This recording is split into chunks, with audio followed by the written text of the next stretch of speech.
y deje un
para hablar. Para ser agregado a la lista puede usar su nombre, un seudónimo o los últimos 4 dígitos de su número telefónico. Asegúrese de que el nombre o el número coincida con el nombre o el número telefónico que utiliza.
lista para hablar.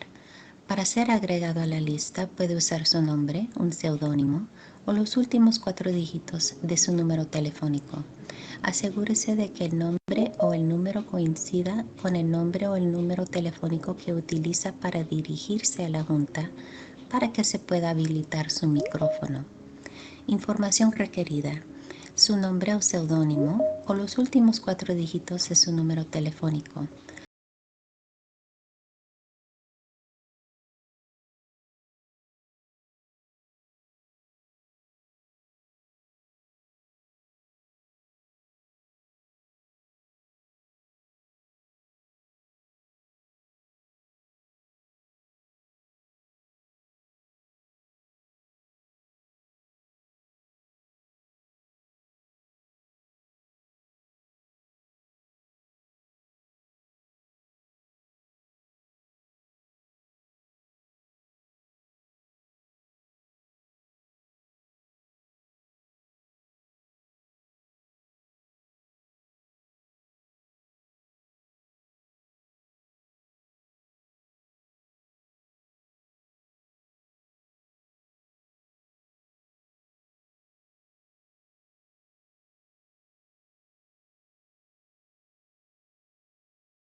Moderator, can you hear me? Yes, we can. Chair Minor, are we ready? Yes, thank you. Good morning. I'm Scott Wyckoff, Executive Officer for the Board of Parole Hearings. Thank you for being with us today and welcome to the Board of Parole Hearings monthly Executive Board meeting. We are hosting this meeting in person and by video and telephone using Microsoft Teams. We have unfortunately had some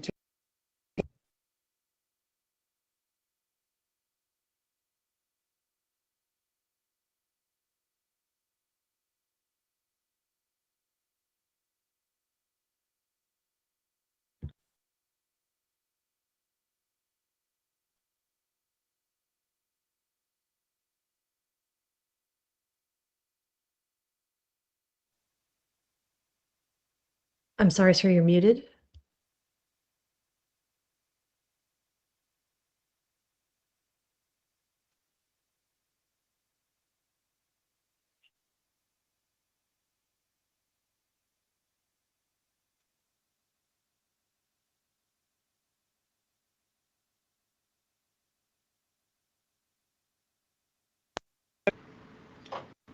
Can you hear me now? Yes, go ahead.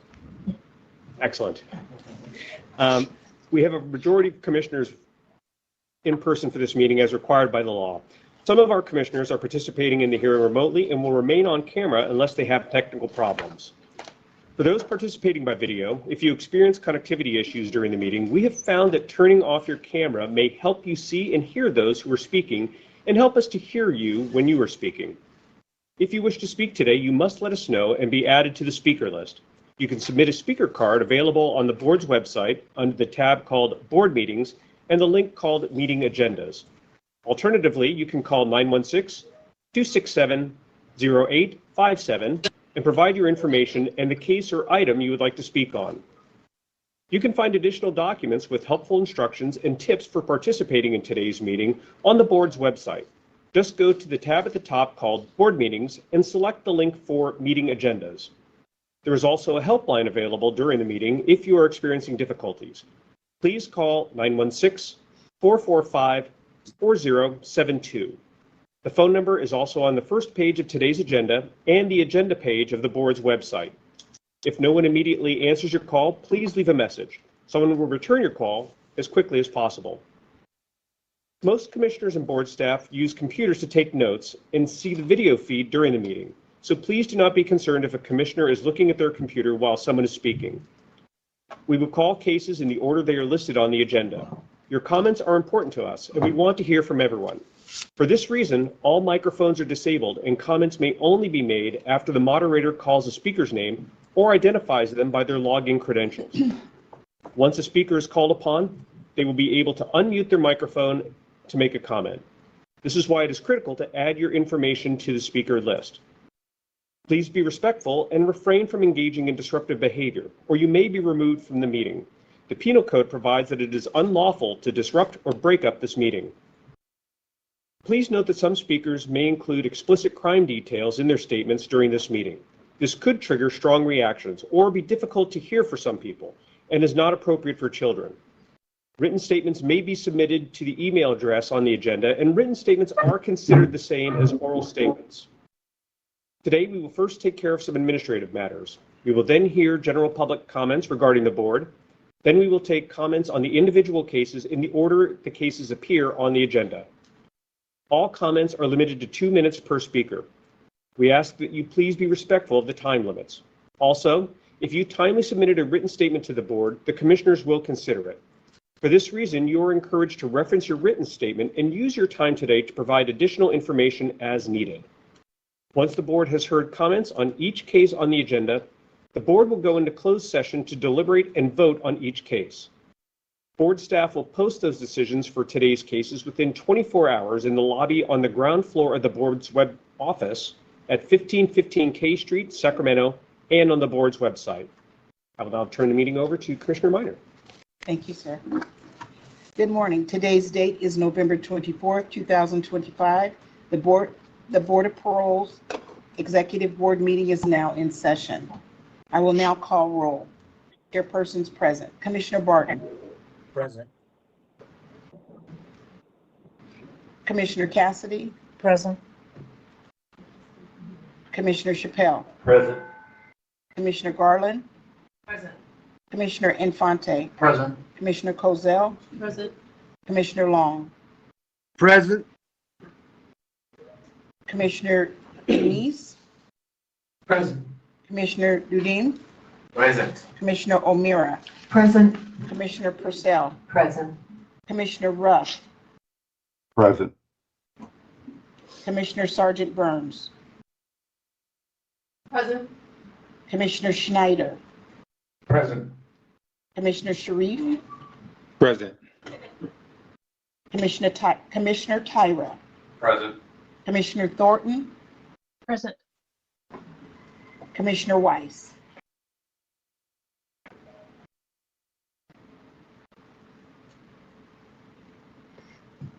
Commissioner Weiss.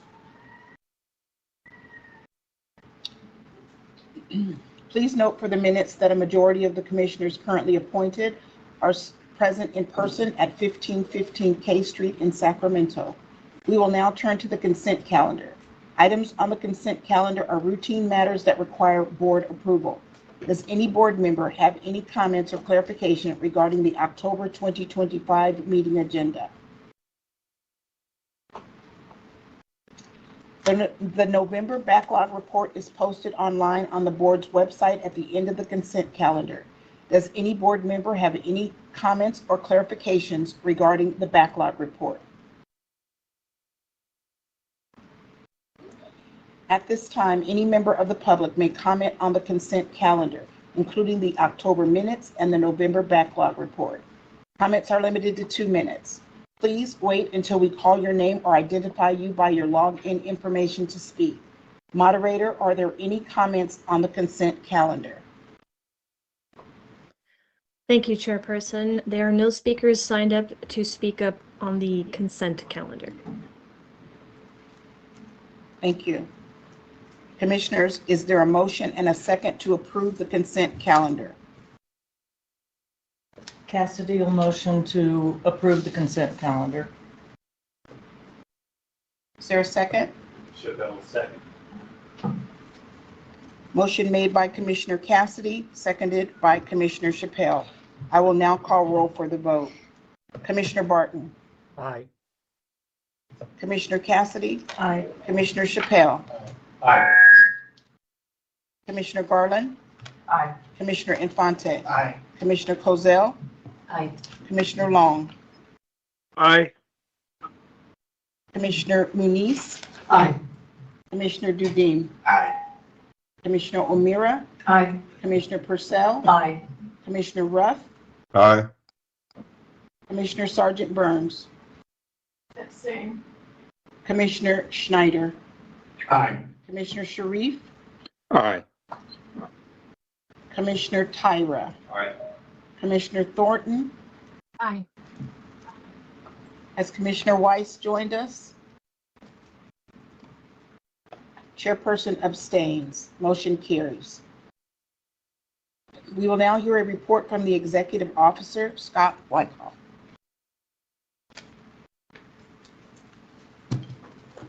Good morning again, Commissioners. I have 2 pieces of outreach that I wanted to share with the group.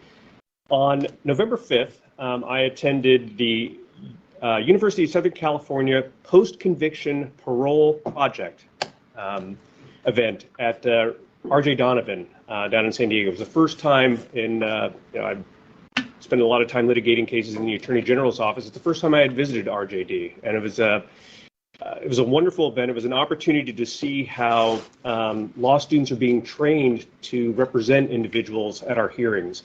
Also had the opportunity to speak to groups of the men there about the board process and update them on the status of our regulations regarding parole and clemency and resentencing, which Chief Counsel Blanian will give you a further update on during her briefing.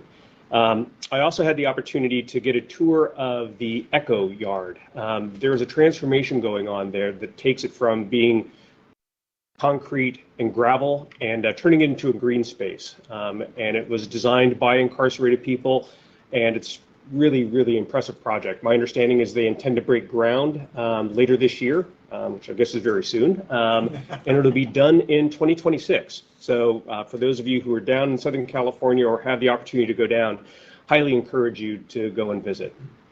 And then on Tuesday night, parole agent specialist Brandon Luger and I met with a group of men at CMF. It's called the Long-Term Commitment Group. It's a new program, and it was really just about information sharing. It wasn't just lifers. There are individuals there who are going to be released just through permanent sentences, and it was great that Parole Agent Luger was there because of his background with the I hate acronyms. I'm going to say DAPO because I'm blanking on what it stands. Division of Adult Parole Operations. There we go. So he was able to share some of his insights and experience there, which was really helpful to them, because certainly I wouldn't have been able to answer a lot of their questions. But it was also another good opportunity to talk about what's going on at the board.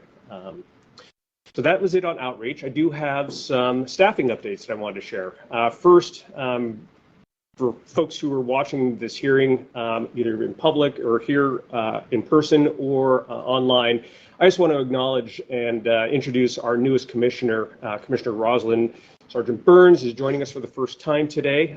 She was appointed by the governor in September this year. And so this is her first official meeting as a commissioner. She has been going through rigorous training with Chief Counsel Blanian's group over the last few weeks, and she will be attending hearings and conducting hearings in the very near future. And we're very excited to have her join the board.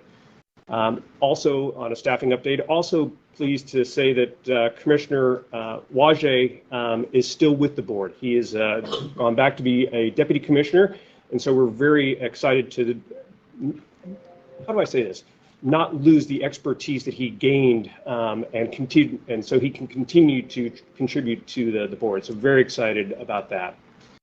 And lastly, I guess this is exciting and bittersweet. I wanted to make sure that everybody was aware of the retirement of Rhonda Skipper, Chief Deputy of our field operations.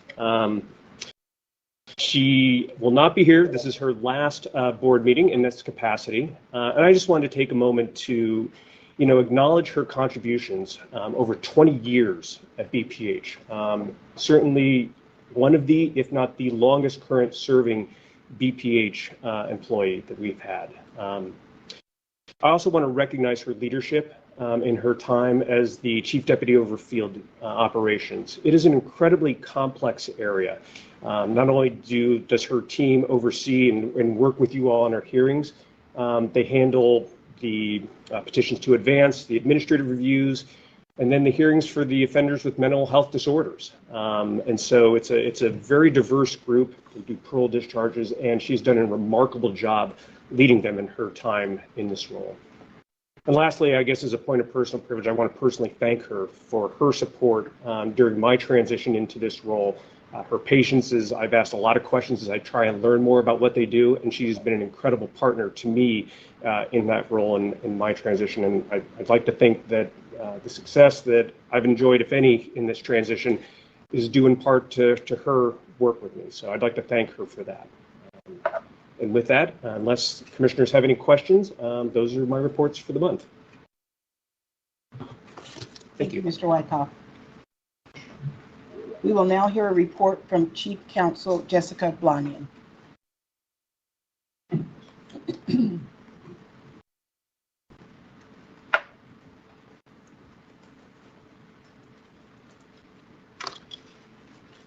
Good morning, everybody.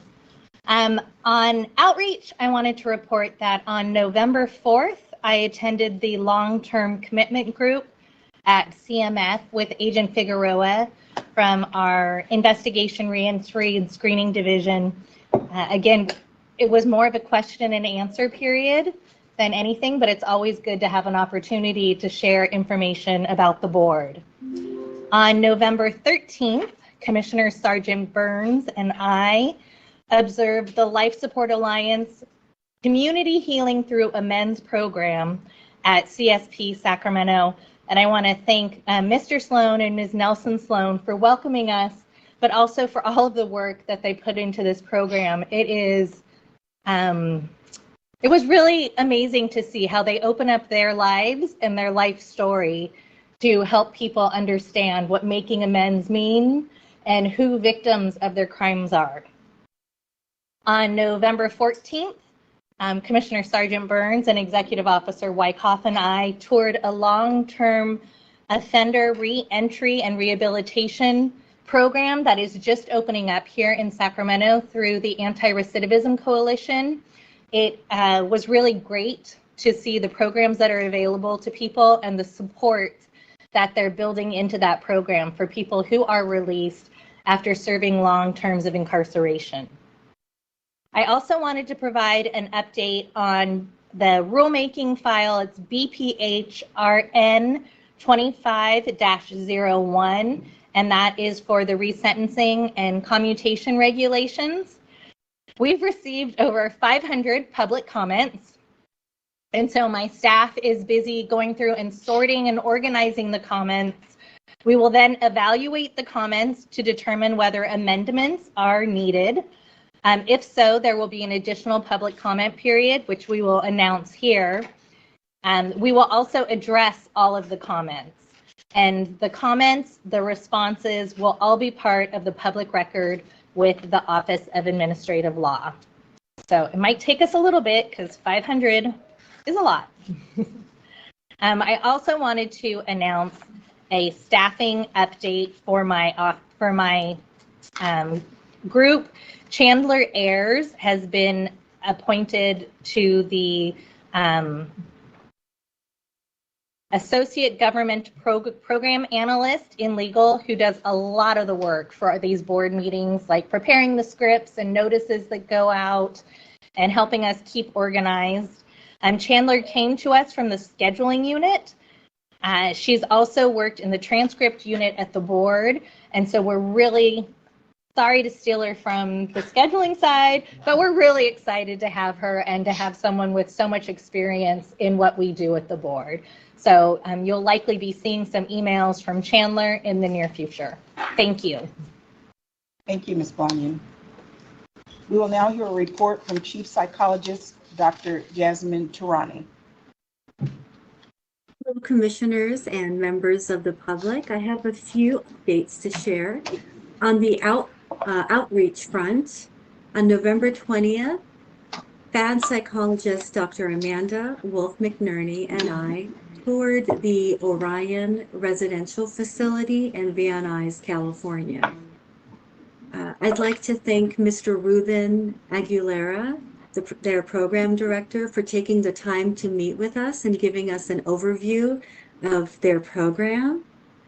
We were especially excited to meet individuals there, residents there, who had been released and granted parole by BPH, including one gentleman who had been in the community for 65 days and doing so well.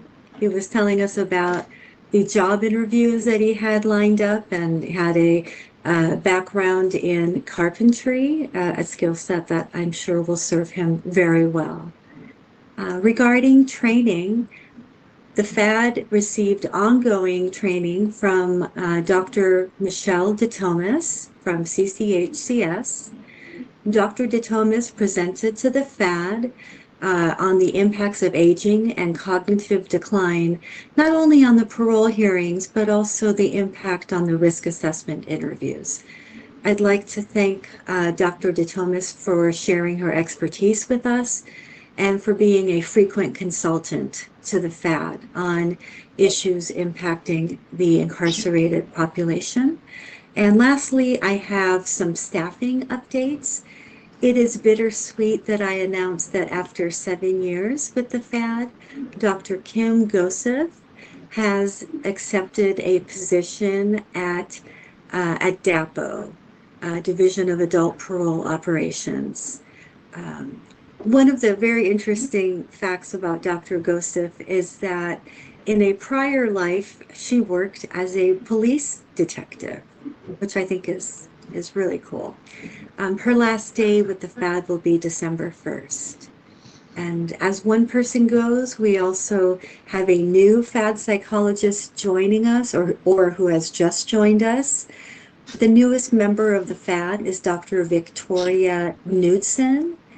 She received her PhD in clinical psychology from Palo Alto University and then completed her internship with Department of State Hospitals, Vacaville, prior to doing a postdoc fellowship at Mendota Mental Health Institute. She began her professional career with CDCR at CMF as a unit psychologist, and then became a senior psychologist at Department of State Hospitals Forensic Services Department, completing competency to stand trial reports. That's all I have for today, and I want to wish all of you a wonderful Thanksgiving. Thank you. Thank you, Dr. Tarani. We will now hear a report from Chief Deputy of the Investigations and Reentry Screening Division, Brian Yautzu.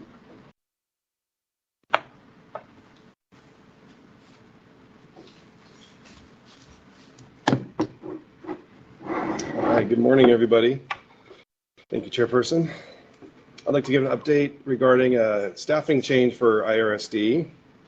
Parole Agent 2 Specialist Aspen Marshall, who has accepted a promotion with CDCR's Division of Adult Parole Operations as a Parole Agent 3 Supervisor in their Vallejo Parole Unit.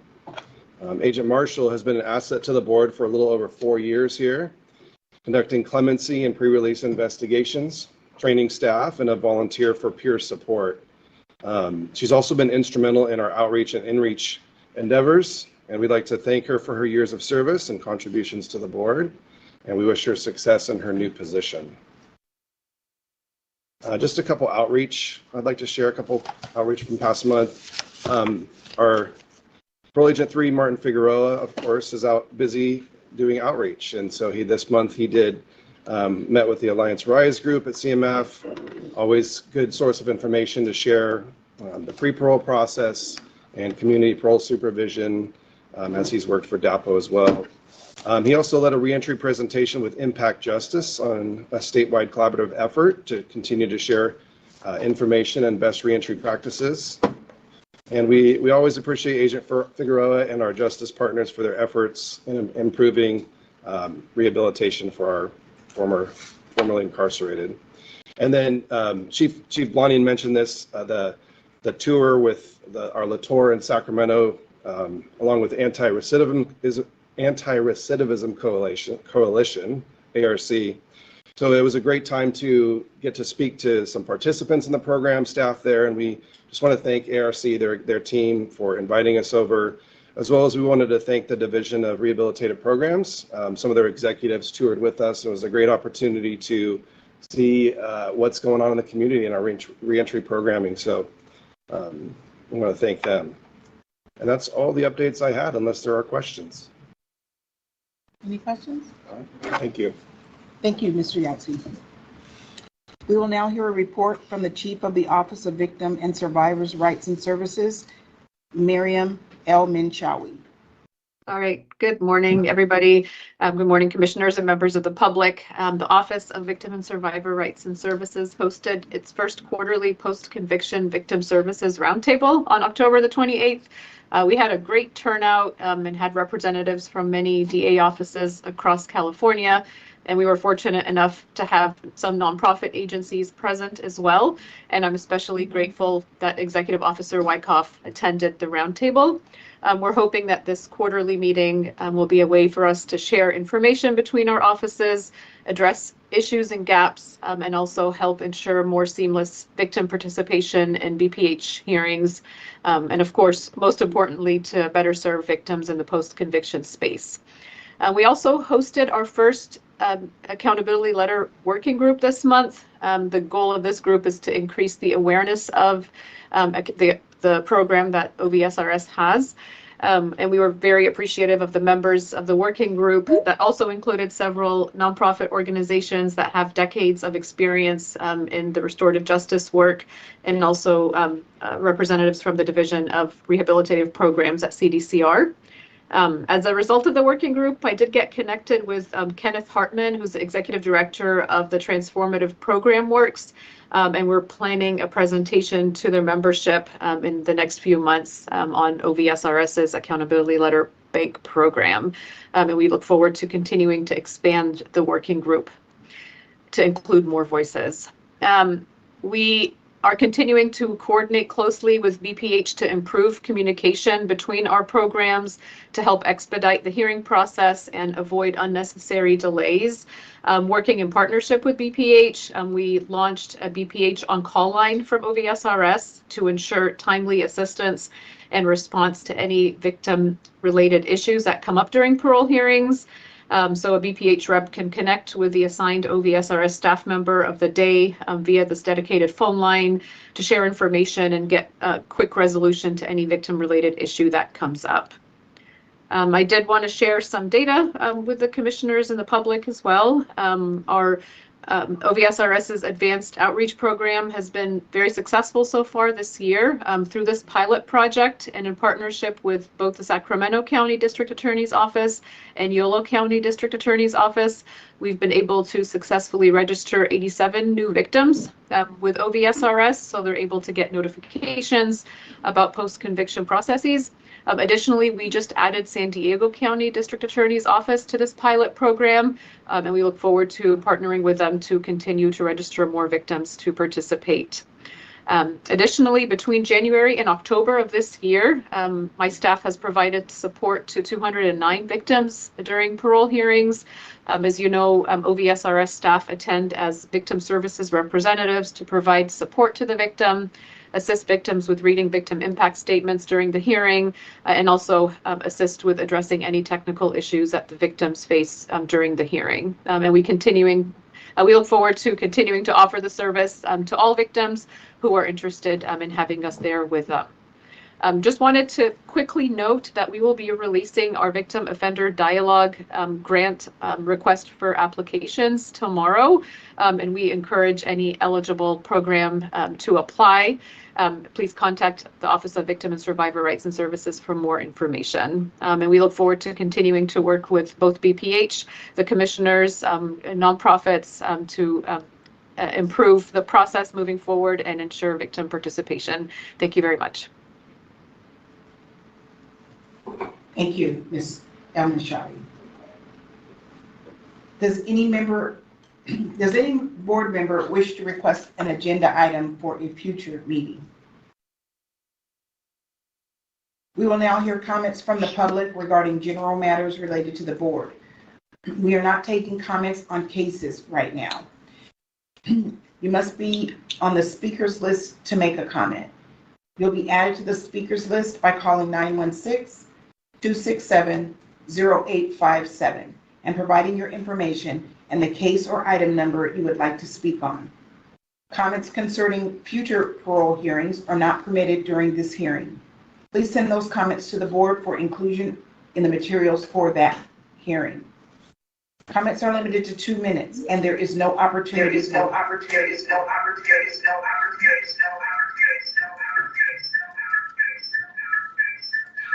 no opportunity for rebuttal. Please wait to speak until we call your name or identify you by your login information. Moderator, is there anyone seeking to make a general comment related to the board? Yes, Chairperson, thank you. I have 3 people in person. The first is Vanessa Nelson-Sloan.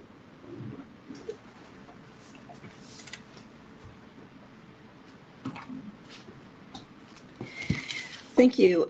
I've recently been reminded by a number of individuals expressing their concern about conversations with the clinicians who are performing their CRA interviews are not, to their admittedly biased minds, reflective of the actual conversations once the CRA becomes a written document.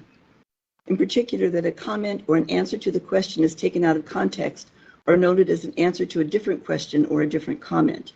This is an ongoing issue and one that has become so widespread and a constant grievous that it is not an isolated situation with one prison or a group of individuals, or even the outcome of the CRA is not a deciding factor. Even those individuals whose CRA is pretty positive have expressed concern that this practice could negatively impact them. There is, of course, a way to put this issue to rest, and that is to record the CRA interviews, transcribing them only when there is a question about the conversation. I've been told this would be an expense CDCR could not afford, but I believe as an expense CDCR cannot afford to decline. And currently it appears that many clinicians could be recording the conversations on their laptops or computers, since the interviews, like the hearings, are largely done by video. I hope the board will investigate some of the use of recordings of some sort as a possible solution to the problem. And even more importantly, that commissioners, when discussing CRAs with those before them, will give some consideration to this issue.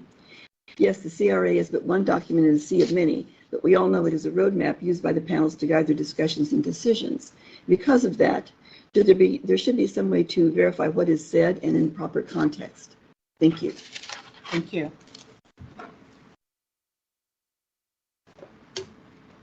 Thank you. The next speaker is Jaime Gonzalez.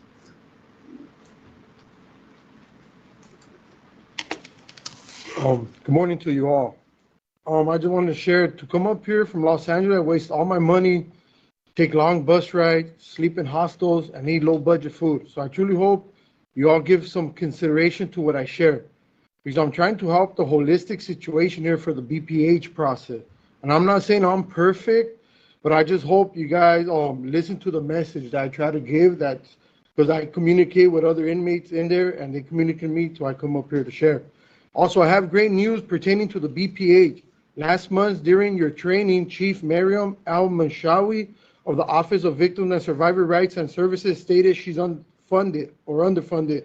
So I immediately got a fellow inmate, and we already got thousands of dollars for her and the OVSRS office. The inmates that will be doing those drives for the OVSRS office are in CMC Prison, Anthony Orozco, CDCR number F67251, and my blood brother, Felipe Gonzalez, V77188. Even though my brother's EOP and has several mental disorders, he will tell people within his yard and spread the word at church as well. Also in SADF Prison, Michael Andre, CDCR number V22884. In Donovan Prison, Daniel Navarro, CDCR number AM8165. And in Old Corcoran Prison, Eric Estrada, CDCR number AT5391. And they're already getting with the sergeants and everybody already made pledges to donate. And I'm glad I seen Miriam right here, and I got her email again, because I will contact her. That way we can know where to send all this funding to, because I know she's doing that. She's underfunded. So thank you. Thank you. Thank you. The next speaker in person is Keith Watley.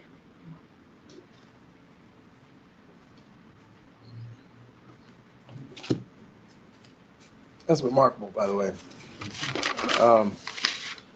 Good morning. I'm Keith Watley from Uncommon Law. The board sometimes imposes new statewide standards based solely on something you saw in an individual case. An example of this is the relapse prevention plan. You want relapse prevention plans for drugs, alcohol, violence, gangs, criminality, codependency, and other things.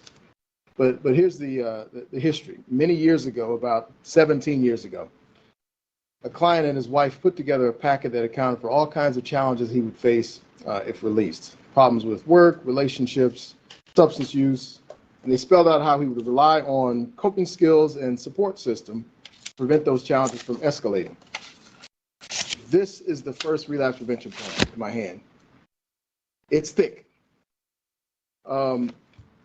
We presented this to the board, the commissioners liked it, and within a very short period of time, relapse prevention plans became the new standard. But the board's mistake is in thinking that any single approach is appropriate for everyone. People process information and organize their lives differently. If a person has a long record of avoiding the kind of behavior that led to their life crime, I urge you to respect their understanding of their own unique journey. Don't expect their path or their paperwork to look just like anyone else's. If you really care to understand each person appearing before you, you cannot take shortcuts or use a litmus test in order to quickly dismiss the person if their presentation doesn't match a script you prefer. My other comment is about your continued use of misuse of drug treatment records to deny people parole. We're already hearing from doctors and from patients that because of your actions, people are removing themselves from the treatment they need.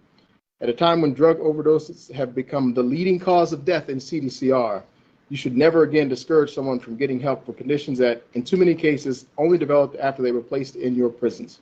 I believe your practice is killing people, and it needs to stop. Thank you. Thank you.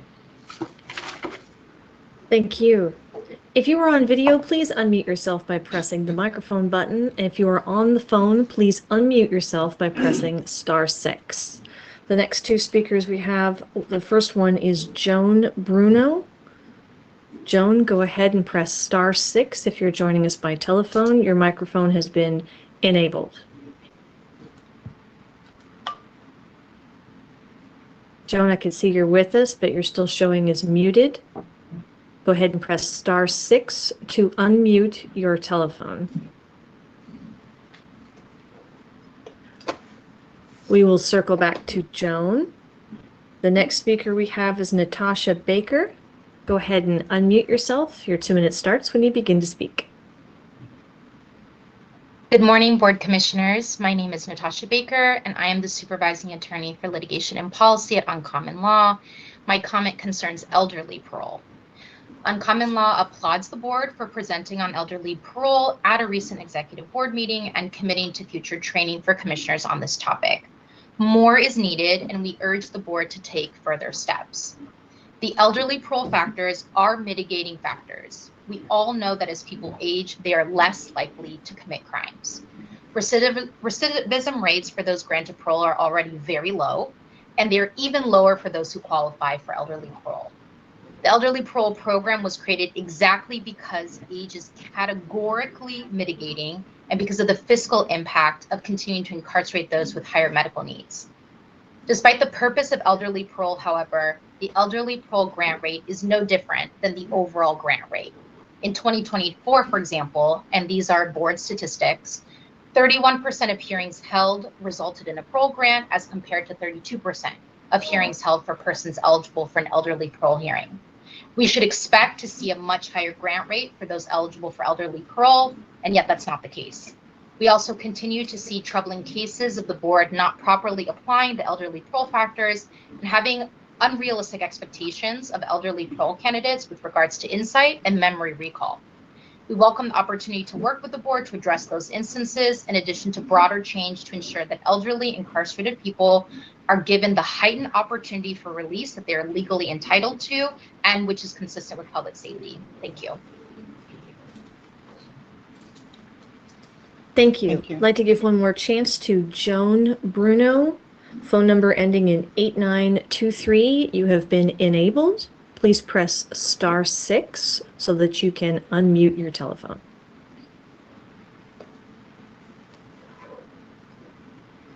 You're still showing as muted. Okay, I see you. Go ahead. Joan, go ahead and talk now.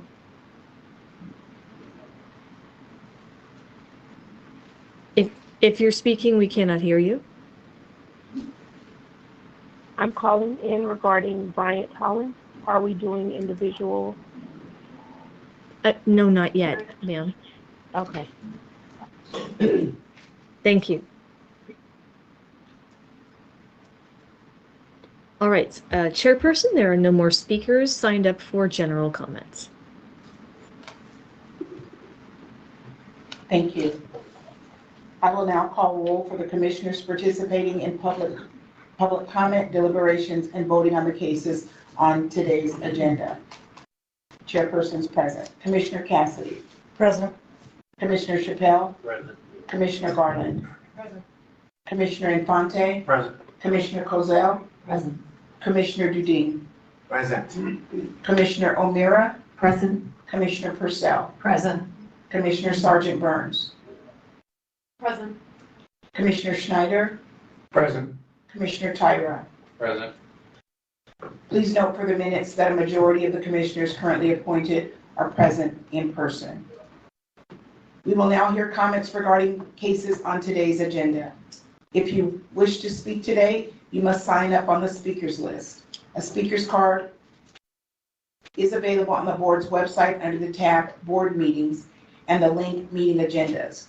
Alternatively, you can call 916-267-0857 and provide your information and the case you would like to speak on. If the case you want to speak on has already passed, you will have another opportunity to speak once we've gone through all of the cases. For each case, first, we take comments from those in support of the incarcerated person. Then, we will take comments from those in opposition to the incarcerated person. We will call on people either by name provided or the last digits of their telephone number. We will enable the person's microphone so they can unmute and provide their comment. Your 2 minutes will begin when you start to speak. Comments are limited to 2 minutes. There is no rebuttal. If you're speaking, please eliminate any background noise. The first case is Bryant Holland, CDCR number P17908, item number 12. Moderator, please call for speakers in support.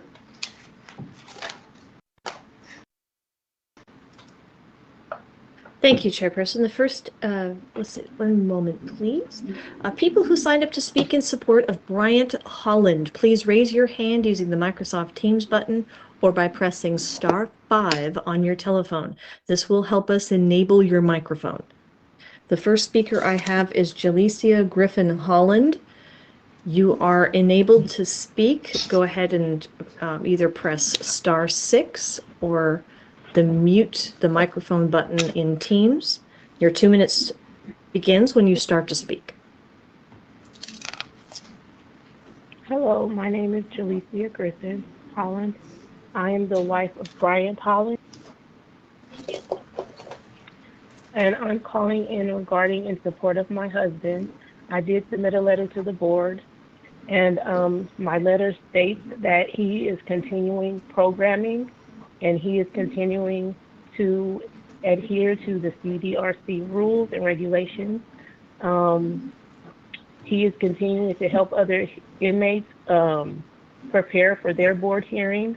The recent write-up, he was found not guilty of the write-up due to the investigation that was conducted, and as well as the restitution situation, which was presented to him in the initial board hearing. He owned and discussed that as well in the initial board hearing, and he was off by 1 month. So he does have support. He is continuing to do positive programming. And I would just like the board to just continue to acknowledge that in their initial decision to grant him parole. Thank you. Thank you. The next speaker is Dwayne Holland. Dwayne Holland, go ahead and unmute yourself by pressing *6. Oh, go ahead. You're good. Okay, good morning. My name is Dwayne Holland. This is a little touchy for me, I'm sorry. I'm calling in to speak on behalf of my brother, Brian Holland. I want to say thank you to everybody on the commission, the counselor, the sergeant, the officers. I just want my brother to be granted parole to come home. I have a whole long speech, but I can't even get through it. But I just want to thank you all for reforming him and making him a better person. And I just want to say thank you. Thank you. Thank you.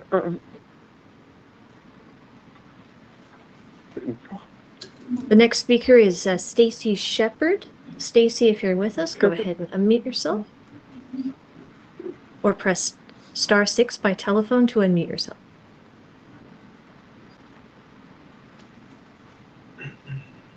Stacy Shepard, if you're speaking, we cannot hear you. Good afternoon. This is Stacy Shepard. I am calling just to introduce myself and let you know a little bit about me and Brian. I am Brian's longtime friend and son's mother. We share a child, and even we share grandchildren together.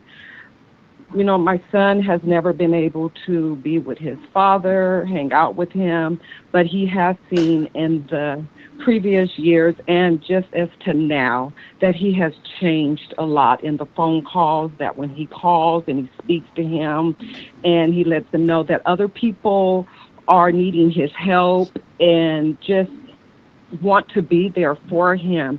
We do have 2 grandchildren that we share together that they are so excited when they are able to get a video from him or even speak with him on the phone. They would just love to be able to meet him in person. He has a strong support system here in Texas with his son having businesses to help him and numerous of friends, and we also have family out there. We just ask, and I'm speaking on behalf of my son and my grandchildren, if you can just help us to grant him with coming home we know that he has changed and he has tried everything that he can. So that's what I have in my heart for him. Thank you. Thank you. The next speaker is Roderick Grayson. I see you're with us by video. Go ahead and unmute.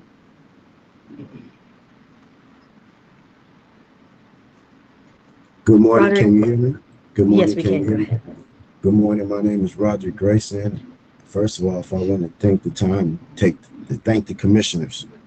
I'm a juvenile ex-lifer who was paroled in September of 2018. I'm calling on behalf of Brian. I feel myself shaking being on this side. I'm calling on behalf of Brian Hollins and the man that he is today. I wouldn't be sitting here paroled if not for the relationship I have with him. And this most recent issue that he had about the write-up demonstrates the guy he is. I'm one of the ones who get the call. I got my date on that yard. I'm one of the ones that get the call about the things that happen. The way he handled this situation shows that he truly changed. The whole yard was talking. Everybody had comments about what they would do, how they would do it. It was so much noise surrounding his situation. I informed him, I say, how you going about handling this situation today is going to show other people the courage to do the right thing in difficult situations. About what his wife spoke on about when he allowed somebody to put money on his books, like he told me, he was off a month. He owned it. He's not running from it, and he know what he did wasn't right, but he owned it. But back to the phone situation, I got other calls from other inmates that not even him was talking about the situation. I know how it impacted the yard. Everybody was watching, and he chose to go about it to stand on his truth in a pro-social way. This situation right here shows he's equipped with the tools to deal with any situation he faces when he come home. And he have a ton of support out here, including me. I'm a business owner today. I'm involved with several organizations. I work through the ceasefire with 10 toes in. The organizations I'm involved in ready to embrace him so he can add to us. So I just want to thank Your the 2 minutes have elapsed. Please conclude your statement. Thank you. Thank you. Chairperson, there are no more speakers in support of Bryant Holland.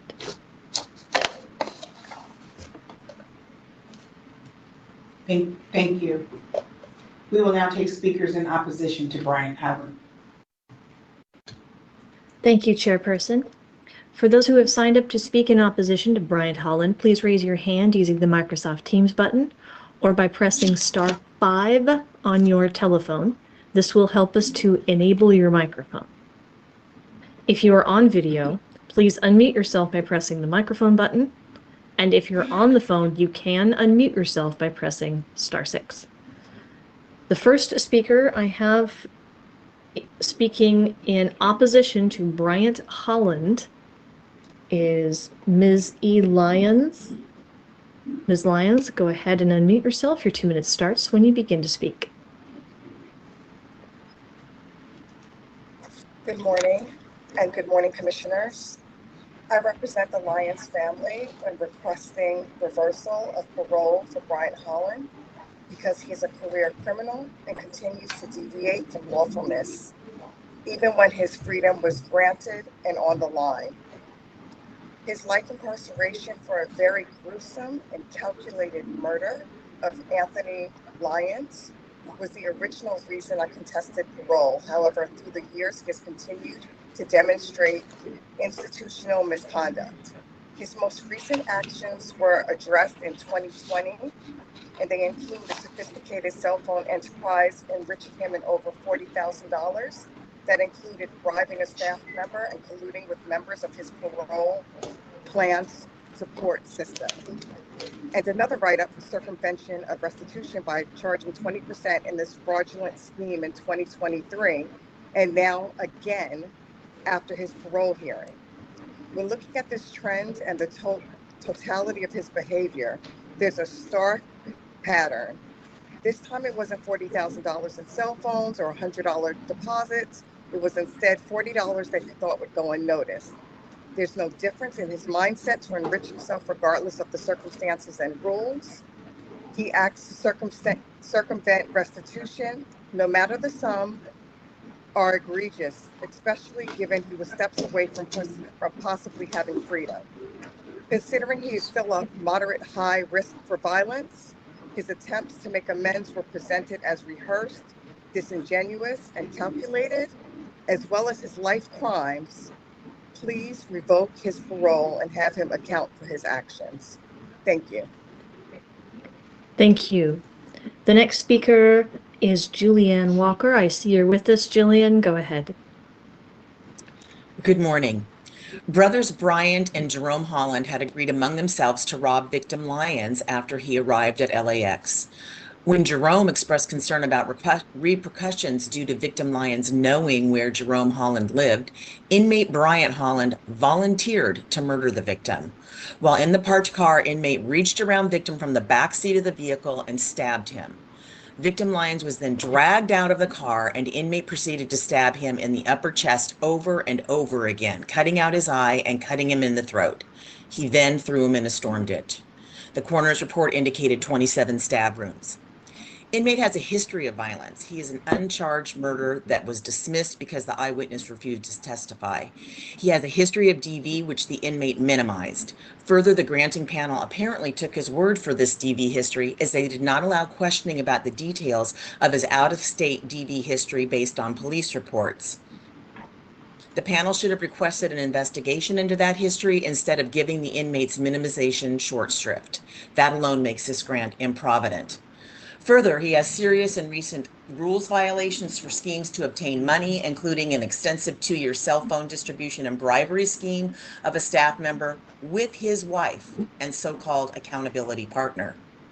The most recent violation being in 2023 for restitution avoidance.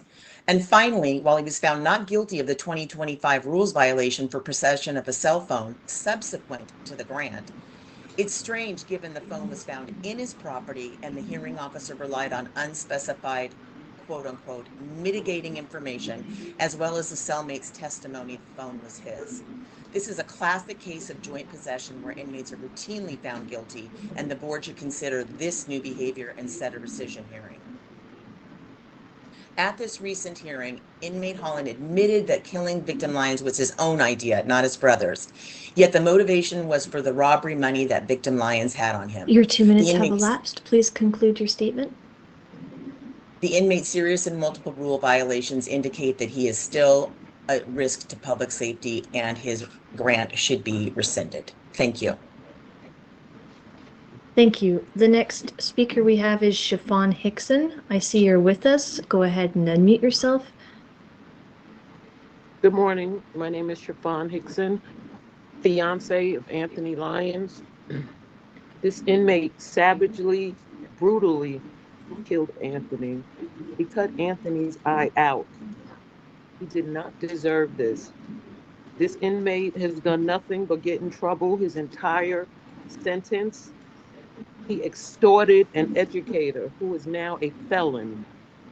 He extorted an educator with his wife, where they complied thousands of dollars, $65,000, $75,000 from extorting this educator to purchase a new home. That's the environment you guys will be letting him go back to. They will not help him at all. It's too bad they weren't around to tell him not to kill Anthony. Crying and going on now. We cry. We still cry. Anthony has children. Anthony has grandchildren. He just had a grandson last year that will never know him. So we cry too. He savagely, brutally killed Anthony, which was not necessary. He will inflict this pain and harm on another family. In today's society, with all these newfangled, cheaply made narcotics that are on the streets with these zombies, he will violate. This inmate has not been rehabilitated at all. His entire time he's been there, he's been doing bad things. Did you guys read his reports? He was caught with like 112 Viagra pills. he is going to do the same thing out on these streets. He's a heartless criminal. This is not his first kill. He will do this again. Parole board, please do not release this inmate. You guys see the news every night. You know what's going on in America on the street. This Your 2 guy minutes will have get elapsed. right Please in. conclude your statement. This inmate is not rehabilitated. Please do not release him. Thank you. Thank you. Chairperson, there are no more speakers for Bryant Holland. The next case is Robert Shipman, CDCR number H96002, item number 13. Moderator, please call for speakers in support. Thank you, Chairperson. For people who have signed up in support of Robert Shipman, please raise your hand using the Microsoft Teams button or by pressing *5 on your telephone. This will help us enable your microphone. The first speaker I have is Vanessa Nelson Sloan. She is in person.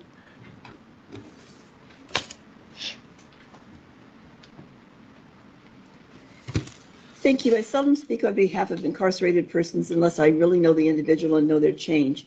In this case, Mr. Shipman is a past participant in our RISE program at CMF, and I have kept track of him since then due to his age and what I believe were the beginnings of dementia evidenced at that time. I'm not a clinician, but from personal experience, I recognize some of the responses of developing dementia, including simple denial of facts when they do not remember them, the waxing and waning of memories of long-ago events, and what can appear to be obstinance and anger, when in fact those perceptions are common dementia defense of trying simply to make themselves unavailable for further discussion and questions because they have no real idea of what's going on and are fearful. Nor can those with dementia dependably recite such things as the 12 steps of AA, which Mr. Shipman was asked to do at a hearing prior to the last one. Today, perhaps he could, or perhaps not. Mr. Shipman, who also suffers from Parkinson's disease, worked with the facilitators in our program who sat with him weekly to write out his responses to the homework questions due to his unreadable penmanship. He participated in the group discussions when he could, and I particularly remember the week dealing with apology letters to victims. Mr. Shipman, who had been very attentive to the discussion, clearly, emotionally, and in very simple words voiced his remorse for his crime and what he described as, quote, how much hurt he had caused people. I know many of the men at CMF watch out for Mr. Shipman because he has been helpful and amiable to them, and they understand that he is now very often confused and very vulnerable. I hope the board can take these observations into consideration when assessing the suitability of this man and perhaps find an appropriate decision and situation for this 87-year-old going forward. Thank you. Thank you. The next speaker is Cheryl Summers. I can see you're with us. Go ahead and unmute yourself. Thank you. Good almost afternoon, everybody. I'm Cheryl Summers. I was Mr. Shipman's parole attorney at his most recent parole hearing in August.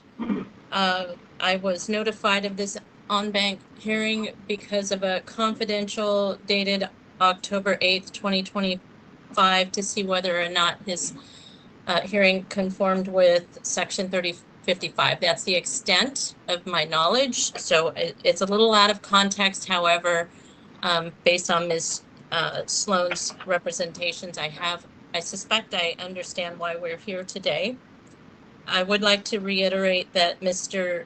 Shipman is nearly 88 years old. He has stellar institutional behavior and no prior criminal history.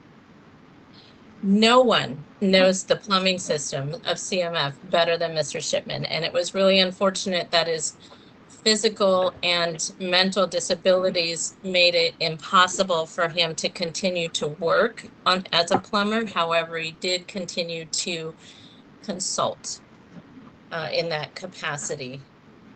A few days before Mr. Shipman's hearing, he telephoned me to pull his domestic violence certificate and submit it to the board. At that time, I noticed a sharp decline in his speech, and I had immediate concerns that perhaps he'd had a stroke.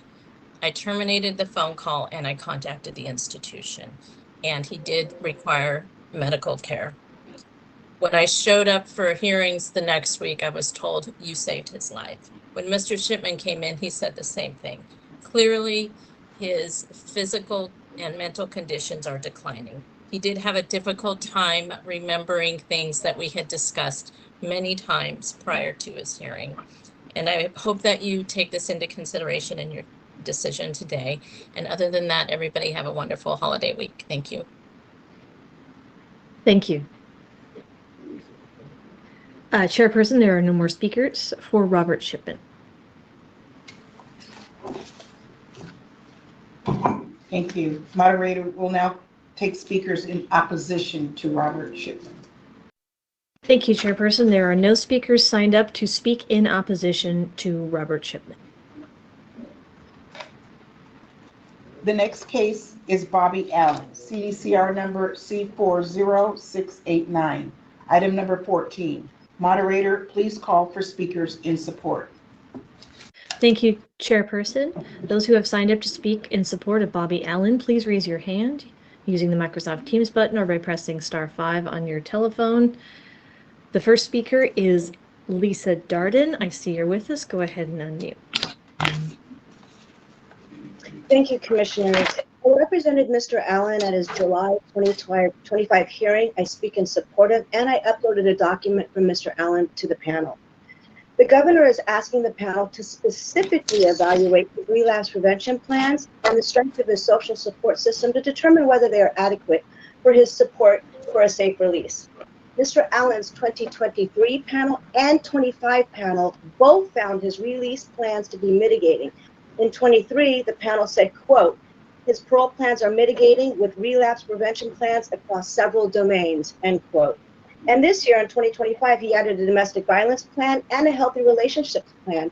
So Mr. Allen has actually developed several relapse prevention plans. Mr. Allen chose geo-transitional because they have 16 support services, including continued programming in classes like domestic violence, anger, and substance abuse. And he has the social support of his pastor, Thomas Norman, who is more than adequate. But the key point in this case is that after completing his transitional and DAPO requirements, Mr. Allen intends to leave California altogether. The governor can rest assured that he will relocate to Kentucky, where he has family and friend support. Both his sister and brother have offered him a place to live. His brother, who is an ordained minister, which makes him more than adequate, will serve as his spiritual advisor and has arranged for a job for him. And he has the social support of his best friend, Jeannie Sims, who is a teacher and has known him for over 40 years and has the entire community of Harrisburg, Kentucky to support him. That's adequate. Mr. Allen is elderly at 67 years old, is recently diagnosed with peripheral neuropathy, and has had a lengthy incarceration. He has multiple relapse prevention plans and is more than adequate social support and is safe for his release. Thank you so much for your time. Thank you. Chairperson, there are no more speakers in support or in opposition of Bobby Allen.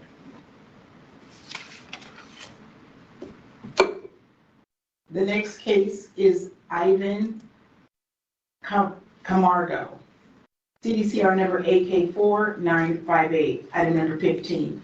Moderator, please call for speakers in support. Thank you, Chairperson. If you have signed up to speak in support of Ivan Camargo, please raise your hand using the Microsoft Teams button or by pressing *5 on your telephone. This will help us enable your microphone. The first speaker is Camille Jacques. Camille, go ahead and unmute yourself by pressing *6 on your telephone. *6 should unmute your telephone. Hello, can you hear me? Yes, we can. Go ahead. All right, thank you. I'm calling in behalf of Yvonne for myself and my husband, Gabriel.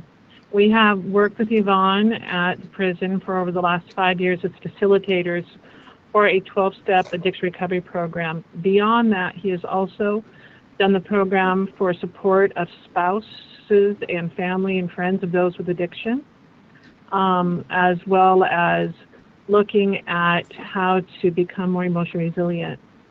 When Yvonne started in the group with us, he was very cordial, but he kept himself, listened, and participated somewhat. But over the time, he became more involved. He has now become the facilitator of the group, and his growth has been quite amazing. He is now very supportive. He speaks very well of the things that he has done, the things that he's improved, and the plans that he has to keep himself on the path to keep improving. He does not minimize what happened, but he does realize that that is someone that he was, and if he chooses to make a difference, he can by moving forward, and that's the best thing that he can do, to not ignore or minimize, but to make himself better moving forward and to serve those that are around him, so that way, in some small way, he can make a difference in the lives of others. He is looking forward to doing that outside as well. I know he has plans in place so that he'll be able to make a smooth transition, and we will also support him in any way that we can, whether it be with helping direct him to programs or other things that might assist him. We sincerely support Yvonne in moving forward, and I hope that you find him able to move forward, because right now he has worked for it and he has made the progress, and it has been a pleasure to see that happen. Thank you. Thank you. Chairperson, there are no more speakers in support of Yvonne Camargo. We'll now take speakers in opposition to Yvonne Camargo. Thank you, Chairperson. People who signed up to speak in opposition to Yvonne Camargo, please raise your hand using the Microsoft Teams button or by pressing *5 on your telephone. This helps us to enable your microphone, excuse me. It's too close to lunch. Let's see.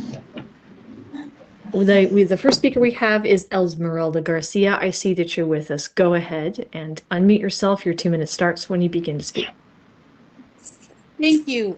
Mr. Camargo murdered Miss Pauline Rangel, a 34-year-old mother of 3, when he drove drunk and crashed into her vehicle. He drove that day despite his cousin pleading with him not to drive.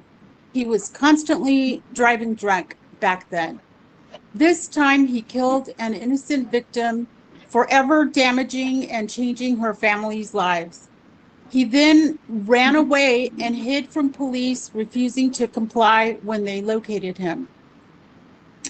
At the parole hearing, he gave a rather confusing definition of criminal thinking, page 34. And at that time and currently, he was in the U.S. illegally. He was drinking in violation of not 1, but 2 DUI probation terms and conditions. The victim's family deserves the full board's thorough review of these factors that had been raised by the governor's office and its serious consideration to rescind the grant in this case. Thank you. Thank you, Chairperson. There are no more speakers for Yvonne Camargo. The next case is Daryl Ferris, CDCR number T33812, item number 16. Moderator, please call for speakers in support. Thank you, Chairperson. I believe the first 3 are in person. Tina Ferris.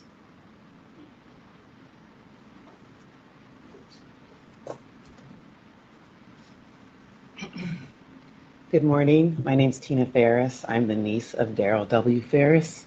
I spent the last 25 years as an industry professional. Tap that. Off this one? He's going to come and help you.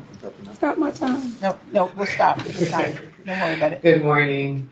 My name's Tina Ferris. I'm the niece of Daryl W. Ferris. I spent the last 25 years as an executive in the music industry, as well as I currently serve as a professor at UCLA's Herb Alpert School of Music. And whenever I speak to young career managers or these young professionals or wanting to be professionals, I've always acknowledged my uncle who has shaped my love of music and encouraged my whole career. My decision to play the bass and to continue doing this comes directly from him. I grew up watching him practice and learning from him, and I feel proud to follow his lead. He also, in every meaningful way, has been a father figure. He's a hard worker and drove Greyhound, and the many trips I needed to take from UCLA back to Sacramento, he was helpful and provided something that kept me grounded and connected to home when I needed it most. His absence over the last 27 years has been deeply felt, and even so, his resilience has never faltered. He found ways to express himself through music, forming bands inside, and contributing and continuing to grow as a musician. He taught across genres, shared his gifts with people from every background, and earned the trust and respect of those around him. And in a system that too often divides, his ability to build community, whether through rock, R&B, or country, speaks powerfully to his character and to the kind of unity the world needs more of. The work he has done on himself has been remarkable. He's earned his AA degree, and I cannot imagine the weight he has carried since his childhood, nor the strength it takes to accept full accountability and still remain hopeful. His growth is real, his faith is real, and our family has witnessed all of it. Before my grandmother, his mother, passed away a year ago today, she made one thing very clear, that Daryl would have a place to come home to, and we have honored her wish as the trustee. We have made a stable home. Your 2 minutes have elapsed. Please conclude your statement. He will have counseling fully covered, and he has friends and family and support in the Sacramento community. His son, myself, my mother, his daughters. I respectfully ask that you allow us a chance to welcome him back into our lives and give him the opportunity to continue the work he has already begun inside. Thank you.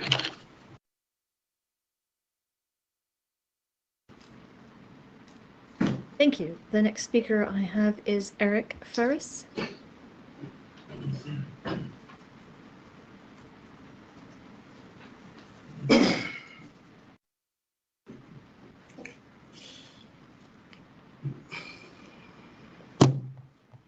Thank you. My name is Eric Ferris. I'm here today in support of my father, Daryl. I'm a resident here in Sacramento. For the last 2 decades, I've been employed by Major League Baseball. It dawns on me that I've never taken for granted the successes that I've been privileged with, and the opportunity that I had, and a lot of that is in large part due to my dad. As a young boy and now into adulthood, I've endured and navigated life without my father, but never wavered in my belief that he would use the time to better himself and do the necessary work to one day have an opportunity to be paroled. For the last 27 years, there's been countless visits to facilities up and down the state, handwritten letters and phone calls that has kept us and our family connected and in tune with each other and my father's progress. For the entirety of my father's incarceration, he has been a steady and valuable member of the population within. Through faith, music, mentorship, work, and education, my dad has consistently put himself in position to help others and participate in groups that allow him to express himself and honestly reflect on past mistakes and how they've affected those around him. Obviously, as a son, I stand here today hoping that he has an opportunity to rejoin society and put to work those skills and growth he's gained over the last 27 years. But with that, I understand, our family understands, that we have a responsibility to support and hold him accountable to any conditions he may have if paroled. I plan on being a constant in all that my dad does and consider myself to be an important resource in helping him transition into a life where he could continue to grow, gain knowledge, and earn the trust of the community as a righteous member. Upon release, our family and extended support group are ready to provide all the necessary resources to help my father reintegrate and continue his recovery process. We are not unaware that navigating the world after 27 years of absence will be very, very difficult. But we do welcome those challenges and plan to be directly involved in his continued rehabilitation. There are so many more tools and opportunities to aid in the rehab and recovery process outside of the walls of incarceration, and I've long prepared to make those available for him. Please conclude your statement. He will not face this road alone, as his entire support group is ready and willing to provide and challenge him with the necessary steps to ensure your decision to release him isn't a mistake. Thank you. Thank you. The next in-person speaker is Rashid Sij, or CJ.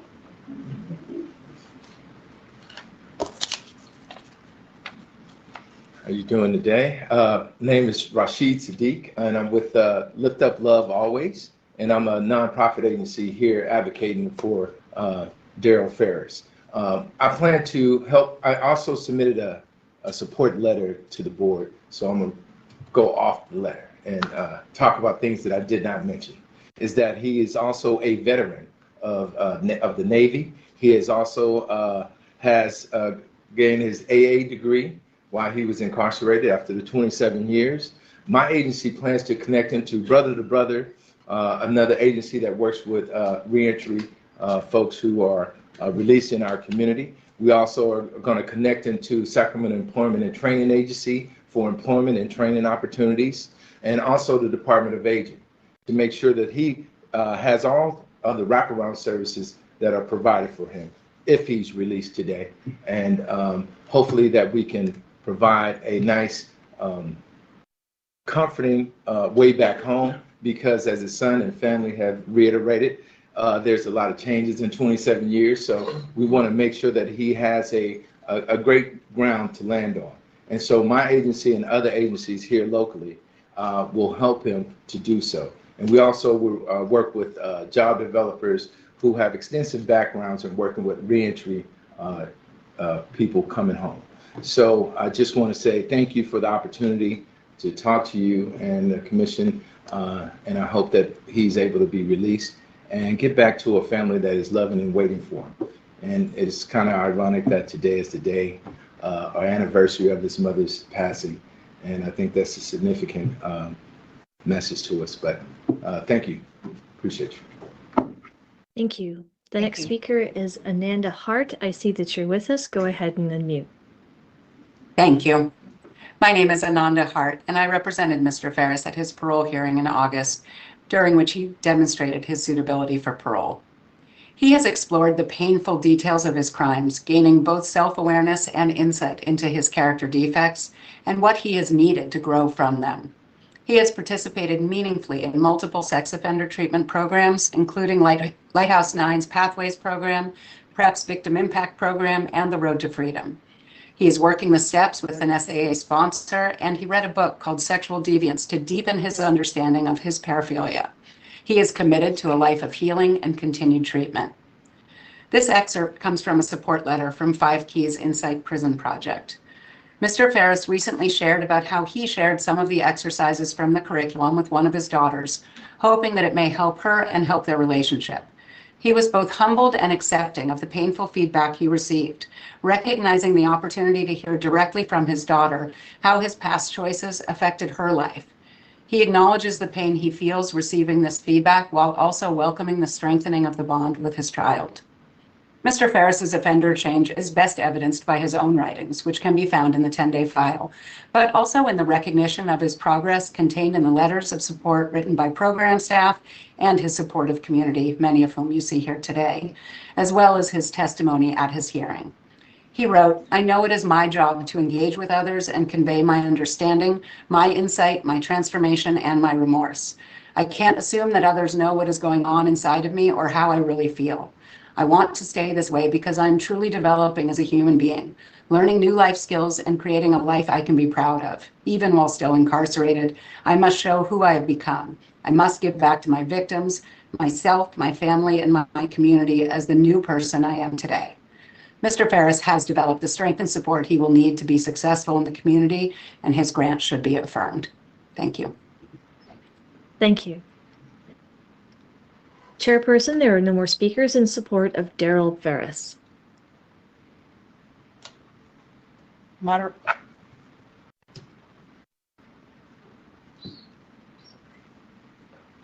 Moderator will now take speakers in opposition to Daryl Ferris. Thank you, Chairperson. We do have a single speaker, Dean Archibald. I do not see him, however, on the phone numbers present. Dean, if you're with us, go ahead and press *5 by telephone to raise your hand so that we can enable your microphone.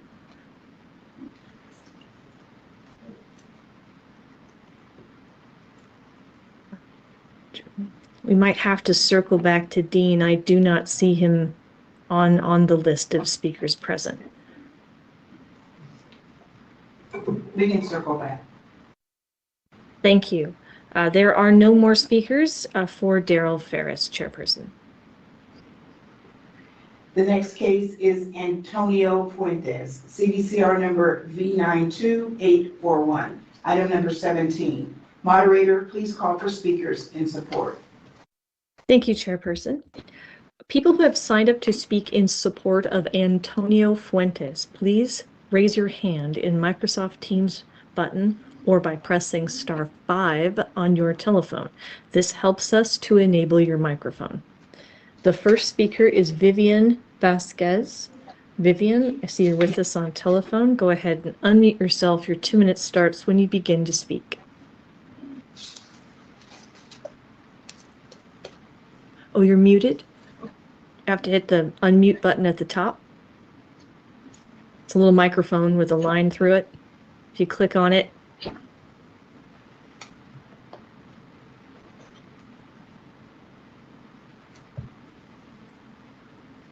or you can press Control-Shift-M on your keyboard at the same time. For some reason, it doesn't seem to be unmuting you. You might have to get out of the meeting and come back in, but we'll circle back to you. The next one is Tim Ellsworth. Tim, if you're with us, go ahead and press *6 on your telephone or unmute yourself. Can you hear me, ma'am? Yes, we can. Go ahead. Okay. Good afternoon. My name is Tim Ellsworth. I'm speaking on behalf of Antonio Fuentes. I'm a full-time faculty member, and I have been teaching in state prisons for approximately 7 years. I'm also a community support volunteer in the state prisons for LDS addiction recovery program, and I visit Avenal State Prison every Sunday, and I've been doing that for about 3.5 years, and that's where I came to know Antonio Fuentes, who I refer to as Gio. He's been an active and regular participant during that period. I have one thing I'm really proud of with Gio is he has great courage. He's been really vulnerable. He's one of the few inmates I know guilty of a sexual crime that's openly shared that in the recovery meeting, the exact nature of that. He's also shared his experiences of sexual abuse as a young child with that group, and that's really opened up others in the group to kind of share and try to support each other in overcoming those problems.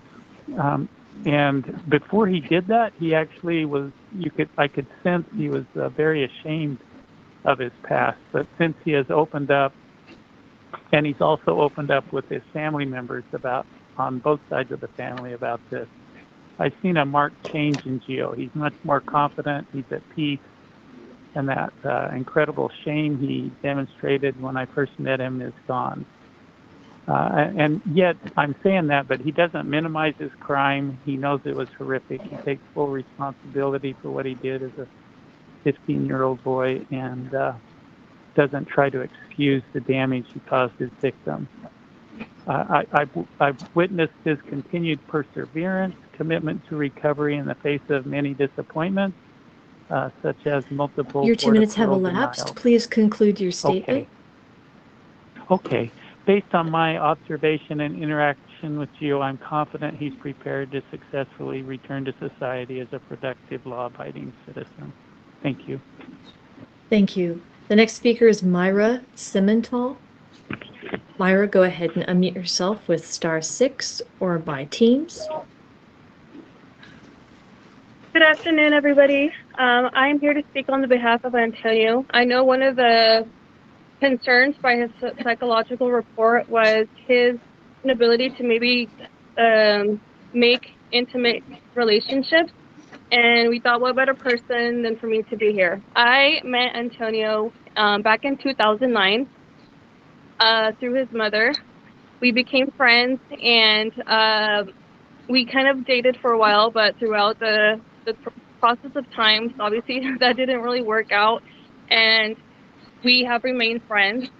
He has been my friend, and I've been his friend support for both one another throughout this time. He's actually not just be by myself, but the great people that he is. My family has also have come to see him in the different prisons that he's been moved around to. My mother, my father, my siblings, my nieces and nephews, they have all came to visit him. My mother said that she wanted to come and inspire him, and she never forgets, and she states that she's the one who left inspired. Seeing him now, the man that he's become, after knowing that he went in at 15 years old, all the work that he has done and demonstrated, I've seen a lot of growth in him. And like I said, it's been 16 years, and I'm still here by his side. He doesn't care about like our past, if we're not together or not. He's actually even talked to partners of mine that that I've dated throughout time. He's always been supportive. You know, life goes on, and I continue living my life and doing my things out here on the outskirts. And like, also I am like pregnant now, and he's always been supportive. He's always been a friend, and I have no concerns with him being able to further conduct any intimate relationships with others. And just ask that you guys have into consideration of giving me the opportunity of returning back home. Thank you. Thank you. The next speaker is Clinton Drummer. I see you're with us. Go ahead and unmute. Good afternoon. So my name is Clinton Drummer. I am the reentry coach for Financial Liberation Training Academy, which is a nonprofit that provides business and financial reentry training to people coming home. So I provide this training at Avenal State Prison, where I originally met Mr. Fuentes. I've been there for about 4 years, and I originally met him through ARC. I was a life coach for ARC, and providing CGA, Criminal Gangs Anonymous, which is a 12-step program to help him connect the dots to contributing and causative factors in his crime. And I can say that he has showed amazing growth throughout my journey with him. And as recently, him graduating from the financial reentry program, being incarcerated since 15 years old, understanding the ripple effect of his crime, but not only that, understanding what it takes to make sure that he not only never does that again, but also is able to adequately rebuild his life and navigate financially related triggers that, you know, most of us deal with in society. And so it was very important for me to make sure that he understands the things that he's facing when as he's released and, you know, transitioning back into society. And he has shown that not only has he internalized the information, but he is aiming to be the best asset that he can with passing the information on and helping others. And so I think he will be a great asset to the community. I think that when he comes home, with him understanding this information, he's able to manage financial obligations. He's able to reduce those triggers that he may go through rebuilding his life. Your 2 minutes have elapsed. Please conclude your statement. And he's even taken the necessary steps to start preparing himself for these things. So I'm in full support of him getting his second chance. Thank you. Thank you. The next speaker is Gilda Vasquez. I see you're with us. Go ahead and unmute yourself. Thank you. Good afternoon, Commissioners. My name is Gilda Vasquez. I am the aunt of Antonio Fuentes. Thank you for giving me this opportunity to speak on his behalf. Antonio is an exemplary example of rehabilitation. He knows and understands what he did at the age of 15 was wrong. He has used his time while incarcerated to help himself, help better himself, while expressing his deep remorse and redemption. And if you have self-help programs, including many group therapies, where they talk about remorse and understanding pain and suffering they have caused the victim. Antonio has also enrolled himself into college, where he has earned not one, but 3 associate's degrees. One in the arts, humanities, another in social and behavioral science and Master's in American Studies. Matthew has been a model prisoner, helping other inmates better themselves. Well, by leading by example.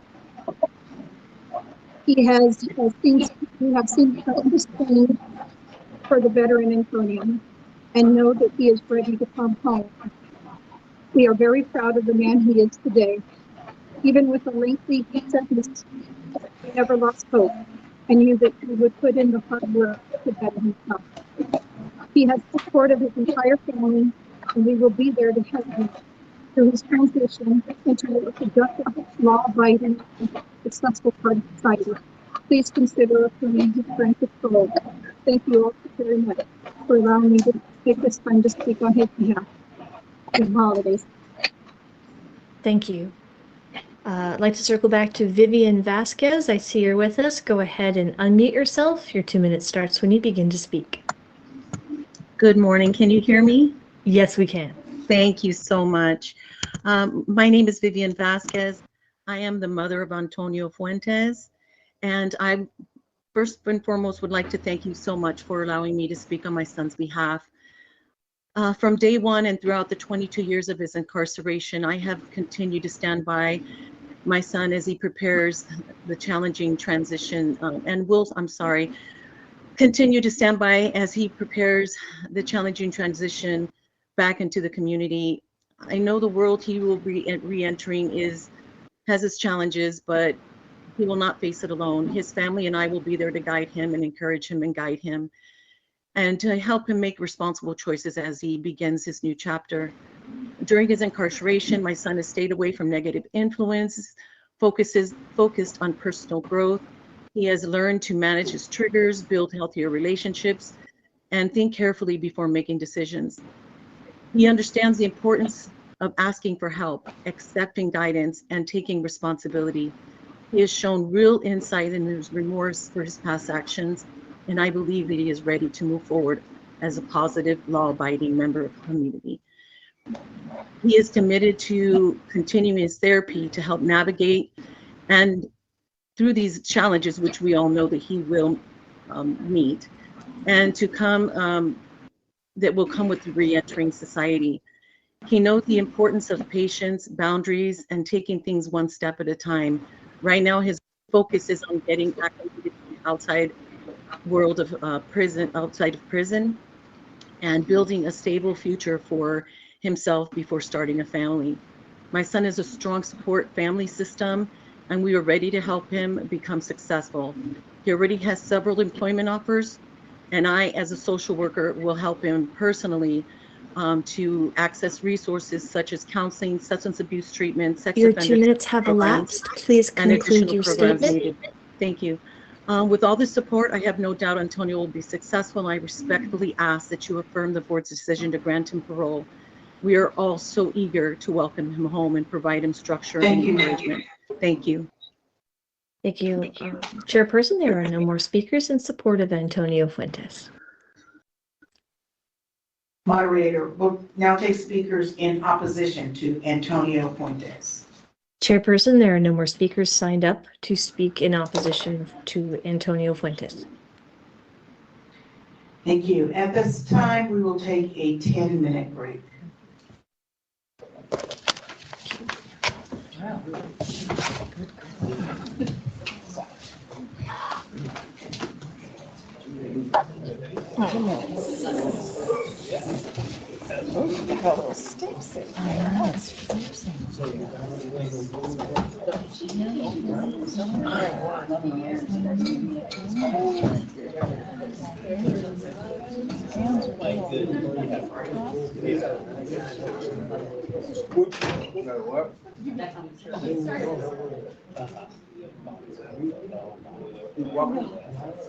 You know that? Our youngest son, he played a year. Oh, really? Yes, yes. He loved it. Well, we loved it for him. He was ready to go home. So. Yeah, that's good. Remember all the devices. Yes, yeah, that's. Oh, yeah. So, but he's Yeah. See the chamber.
So when I retire, we are going to continue.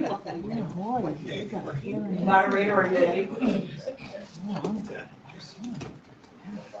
Yes, thank you, Chairperson. I said the next case is Jeffrey Gendro, CDCR number G14128, item number 18. Moderator, please call speakers for support. Thank you. People who signed up to speak in support of Jeffrey Gandro, please raise your hand using the Microsoft Teams button or by pressing *5 on your telephone. This helps us enable your microphone. The first speaker I have is Mark Gardner. I see you're with us. Go ahead and unmute yourself, Mark. Your 2 minutes starts when you begin to speak. Good afternoon, everybody. I was Mr. Gendro's attorney at his granting hearing. At the bottom of page 1 of the granting decision, the commissioner said, quote, "To say this is an unusual case is an understatement of great proportions," unquote. And on page 4, that, quote, "We can't even acknowledge that you had a criminal attitude at the time of the crime," unquote, referring to the likelihood that it occurred in a blackout, per my client, due to pneumonia-related oxygen deprivation. The probation officer wrote on page 11 of the master packet in mitigation, quote, "The defendant has no prior record. The defendant was suffering from a mental or physical condition that significantly reduced culpability for the crime, and the defendant is ineligible for probation, and but for the ineligibility, he would have been granted probation," unquote. He was a non-criminal. He had quit drinking on his own about 10 years prior to the commitment offense, which is his only documented act of violence. In my questioning, he praised highly the effect of his medication and his willingness to continue to follow the rules of parole and society. He was a willing participant in mental health in prison. Medication monitoring and monitoring for decompensation seemed to be the entirety of his risk. The granting panel imposed special conditions for transitional housing, the requirement that he work with behavioral health, and despite no nexus between the commitment offense and alcohol, mandatory testing and associated restrictions. He can also avail himself to the Veterans Administration. It will be against the law to own a firearm, and every indication is that he follows the law and the rules. He is 73 years old. It was well within the panel's legal discretion to find him to not be an unreasonable risk if released.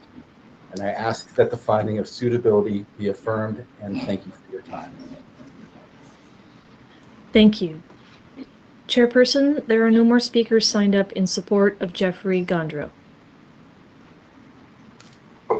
Moderator will now take speakers in opposition to Jeffrey Gendro. Gendro, thank you. I believe we have in person Robert Knox.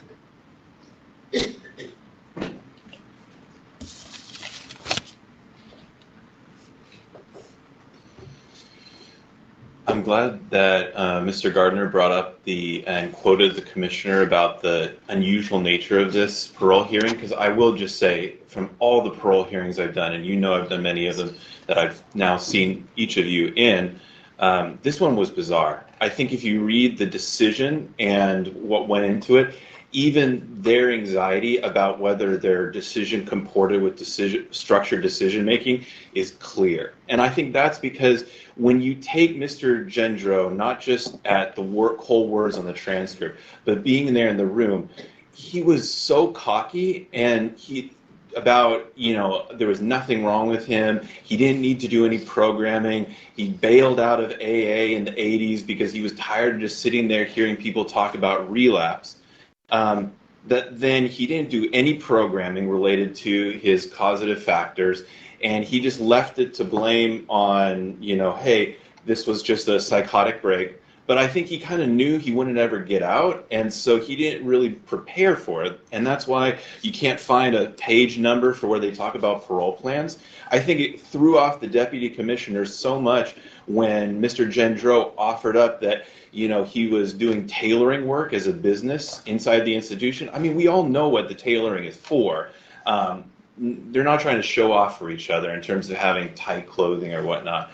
But he's running this tailoring business, and then they get so thrown off that I think it's like, well, there we go. It's a denial. I argued for a really long denial, and then it came back as a suitable. And I think the problem is this was a targeted act of political violence, even by a mitigation perspective, done during a psychotic break.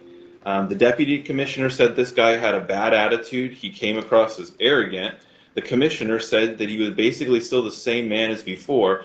And that's the problem. The governor's concern, and what the panel rated as aggravating, was the fact that he just said that he'd do the same thing he tried to do the last time when he had a psychotic break and shot up his apartment complex, and the manager call 911 and advocate for himself.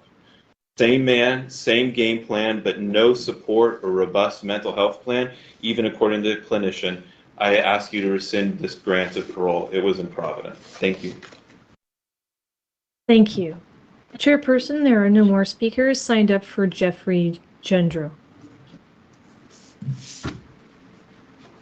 Thank you. The next case is Arturo Mendez, CDCR number 86337, item number 19. Moderator, please call for speakers in support. Chairperson, there are no speakers in support for Arturo Mendez. We'll now take speakers in opposition to Arturo Mendez. Thank you. The first speaker I have in opposition for Arturo Mendez is Chawan Lee from Ventura County. Go ahead and unmute your microphone, and your 2 minutes will begin when you start to speak. Thank you. Good afternoon. My name is Chung-Hwa Lee. I'm a Deputy District Attorney with Ventura County. Our office opposed parole for inmate Arturo Mendez, who molested his 4-year-old victim as she sat on the couch watching cartoons. He admitted he had sexual fantasies about her 2 weeks leading up to the crime, and at trial he callously claimed the victim was lying. To the 2025 CRA clinician, he gave inconsistent answers about his sexual fantasies and deviant behavior. He at first denied having sexually deviant fantasies, but then later, only after additional prompting, he admitted that he had sexual fantasies involving children as recently as 6 months prior. He made additional inconsistent statements about his own prior molestation and the role it played in his subsequent sexually deviant behavior, including his sexual attraction and advances towards his cousin. He was rated an average risk on the static 99. I recognize the work that the inmate has been doing, but he has not fully addressed his risk of sexual offending to adequately mitigate his risk to the public. We respectfully request that the board refer this case for a rescission hearing. Thank you. Thank you. Chairperson, there are no more speakers in opposition for Arturo Mendez.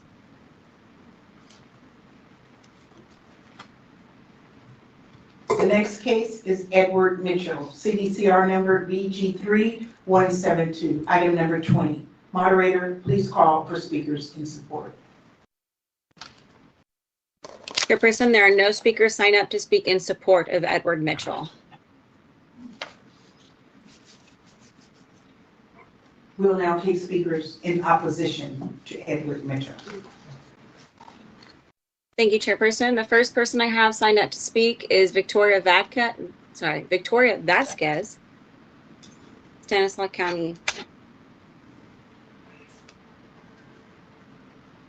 Victoria, go ahead and unmute yourself, and your 2 minutes will begin when you start to speak. Thank you. Inmate Mitchell remains the same individual he was when he was admitted to CDCR. He remains a gang member by his own admission at the parole hearing. He refused to follow rules reflected by his violence, possession of cell phones, and his encouragement of assault in 2023. He has not addressed his violence in the community, nor has he been forthcoming about his criminality. While at the hearing, he admitted his involvement in the commitment offenses, which involved 3 separate robberies where he shot 3 victims, Gilbert Mata, Chow Tang Nai, and Willie Vasquez. His last 2 parole hearings have been inconsistent as to his statements about other uncharged offenses. In 2020, he admitted being involved in another uncharged robbery where he and his friends needed gas money, and he committed a robbery on the gas station clerk, where he aimed a gun at the clerk and demanded money. In 2025, he admitted a carjacking, a different offense than robbing, as a gas station clerk. The records for each hearing are clear. Inmate Mitchell is confused in his web of lies. Facts are, in addition to a prior uncharged robbery, he has also committed a carjacking. This is also relevant when discussing his prior sexual offense against his 9-year-old cousin.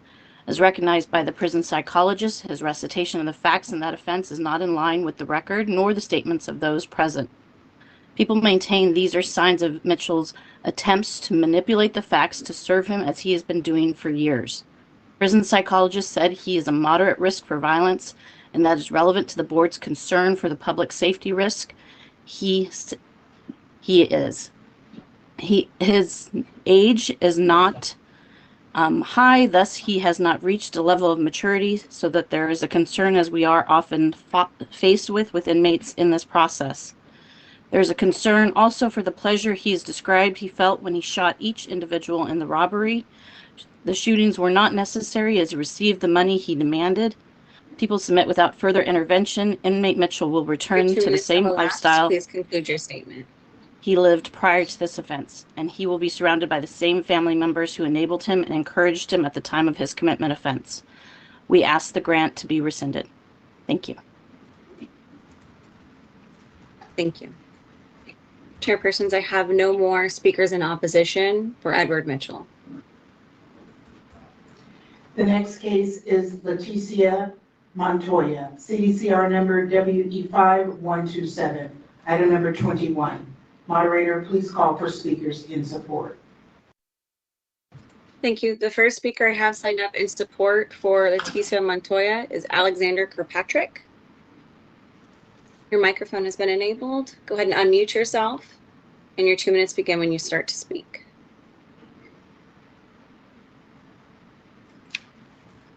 Alexander, you're still muted. Go ahead and try and press the microphone button or *6. There you go. Yes, can you hear me now? Yes, we can. Thank you.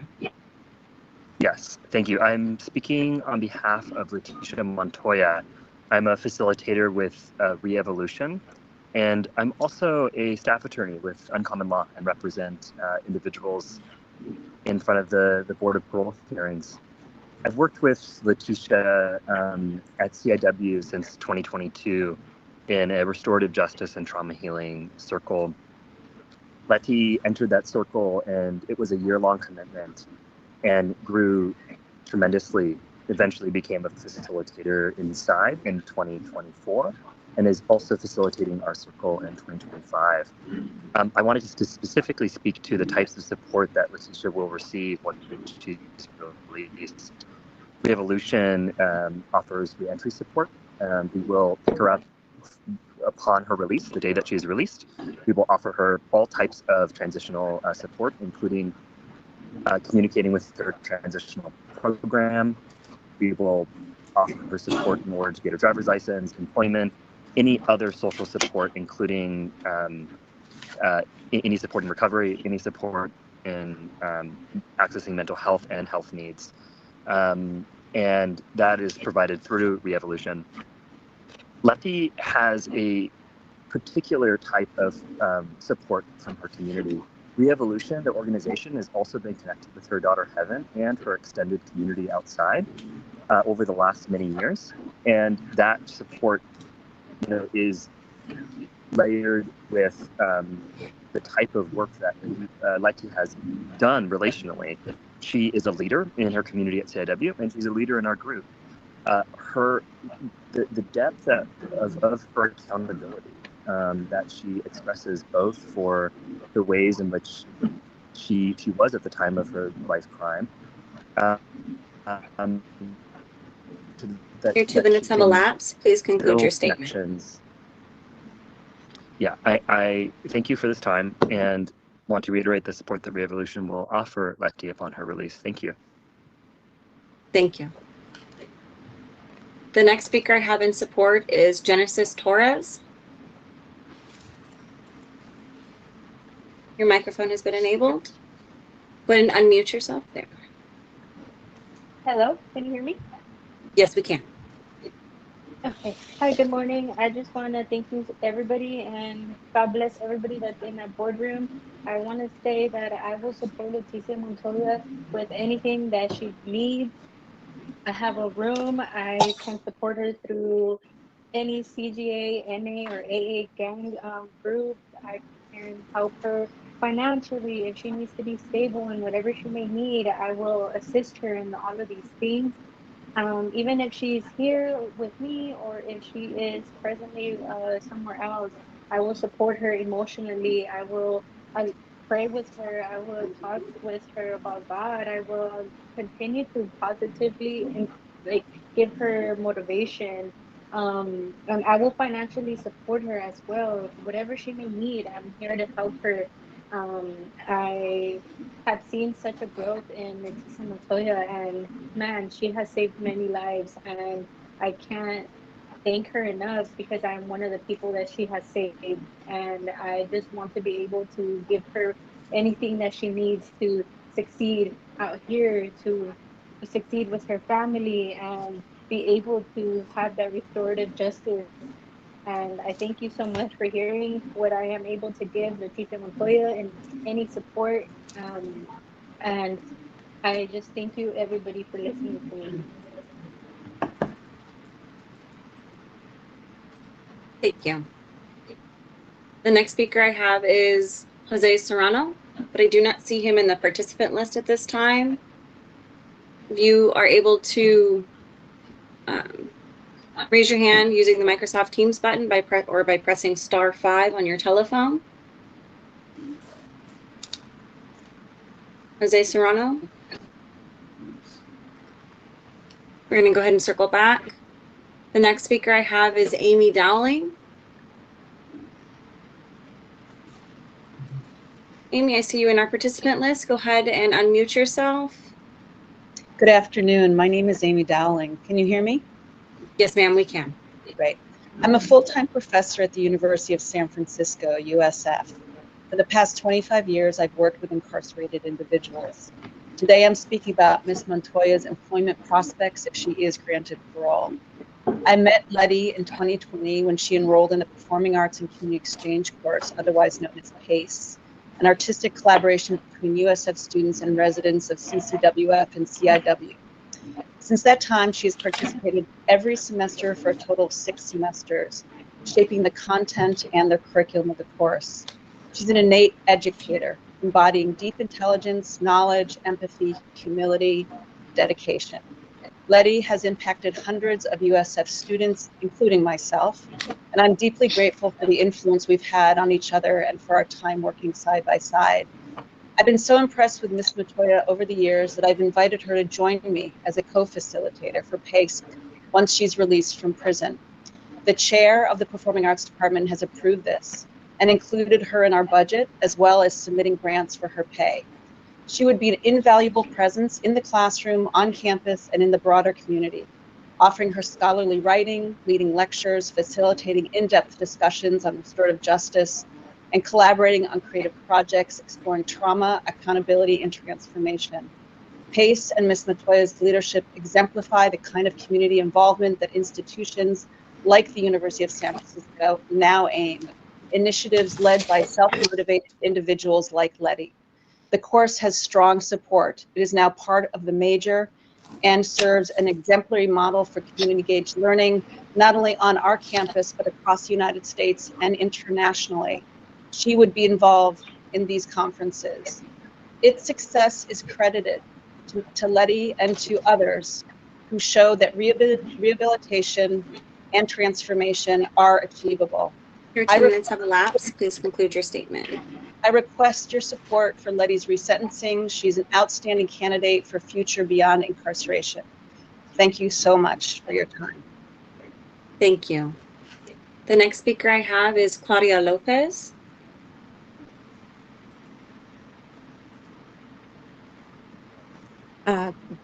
Greetings, commissioners, board members. I'm here to speak in support of Leticia Montoya. I am a retired Chief Petty Officer from the United States Navy, and I'm currently a full-time mom and school volunteer.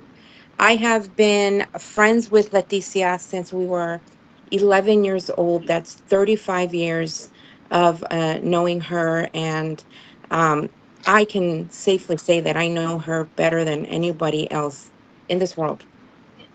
Initially, she was sentenced for 51 years for being the driver in a drive-by shooting that resulted in the tragic loss of life for what she is incarcerated. Despite that staggering sentence, Leticia could have just given up, but instead she decided to turn that pain into purpose and do everything that she could to just do better and be better. As it stands today, Leticia is now running the same programs that helped her beat a lifetime of addiction and a criminal mindset. So much so that in light of her very obvious rehabilitation, her warden recommended her for a very rare recommendation that just speaks and the board that was Now we're having difficulty hearing you. evaluate You appear to support frozen. awaiting the deep upon. I personally. Ms. Lopez, you keep breaking up. If you want to try turning off your video, that helps the connection. Like I said,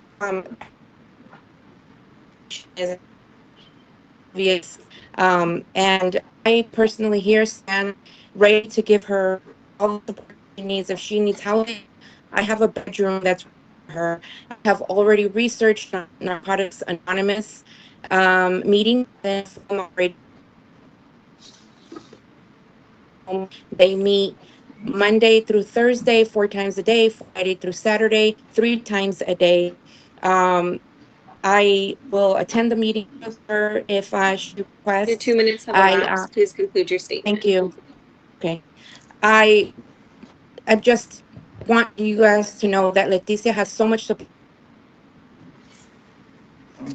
to help her flourish. Thank you. Thank you. The next speaker I have signed up is Corinne de la Cruz.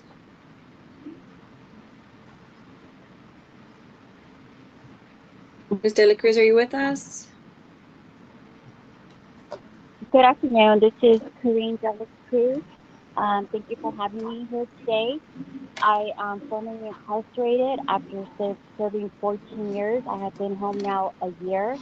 I met Leticia, we're from the same hometown.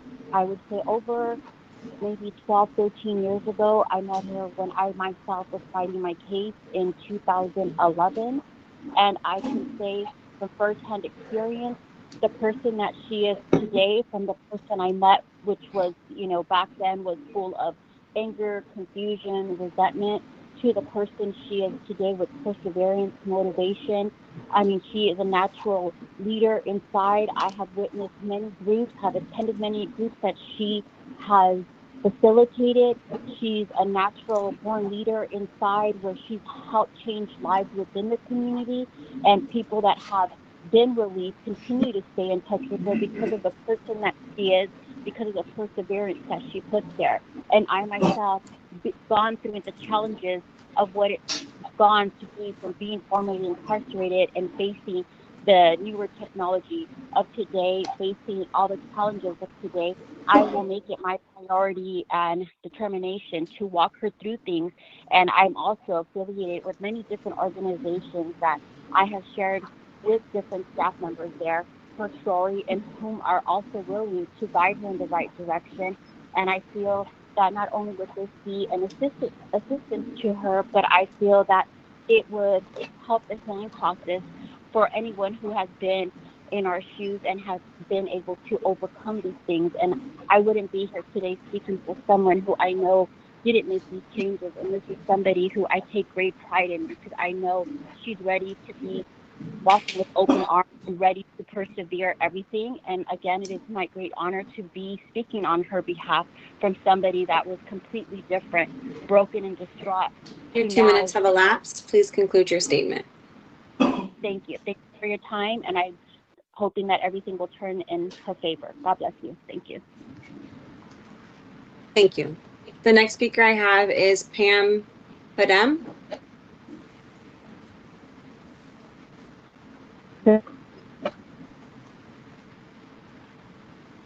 My name is Pam Tatum. I'm a longtime member of California Coalition for Women Prisoners, and I have known Letty Montoya for 6 years.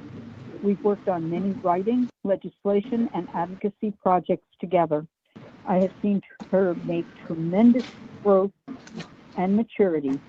Ms. Montoya is well aware of her triggers, and she is well aware and knows how, when, and where to reach out for support. Our organization has an extensive network for re-entry resources, as many other people who have spoken in support of Letty have also said is waiting for her. We can help to support the emotional, mental, and physical health when people are released, and are committed to supporting Letty on her reentry, socially, financially, in her search for employment, housing, and to just be able to re-enter the community. She worked hard to maintain her relationship with her daughter, Heaven. She has worked hard to build relationships with educational institutions, having just graduated with a BA degree from Cal State Long Beach and, Cal State Los Angeles. And she is solid on her feet. She does not need to rely on gangs and drugs any longer, and she knows that. She has built the relationships across the prison walls, and she knows the strong community of support that she has. Please give her this chance she has worked so hard for. Thank you. Thank you. The next speaker I have is Samantha Bhatia.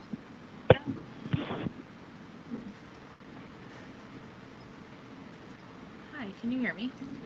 Yes, ma'am, we can. So, good afternoon. My name is Samantha Bhatia, and I'm the Assistant Program Director for Poetic Justice and a Poetic Justice Facilitator at CIW.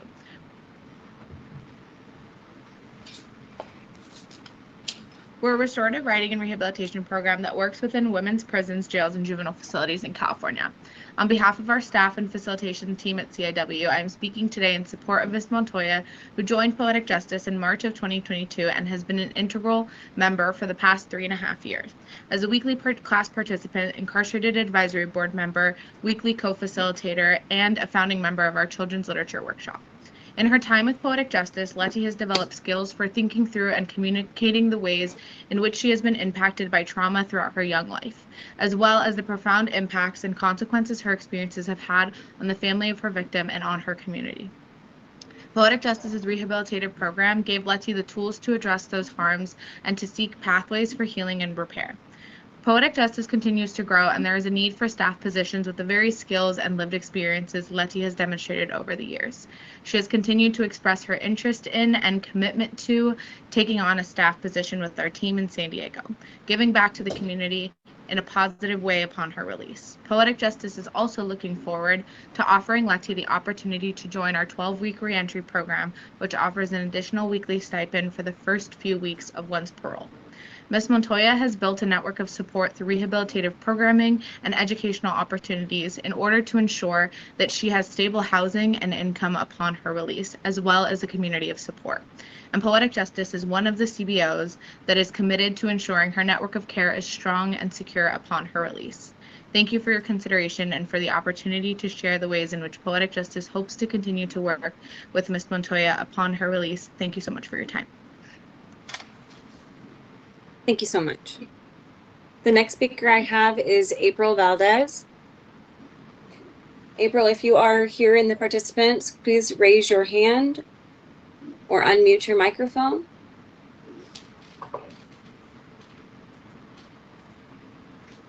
go ahead and circle back to April. The next speaker I have is Heaven Montoya. April is there. I can see her. I just don't think she unmuted herself, but I do see her. I apologize. I didn't see her on my end. Dr. April, are Robert, you in the meeting?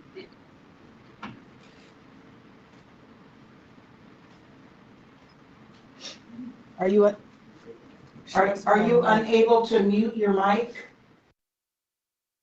No. Not able to mute her mic.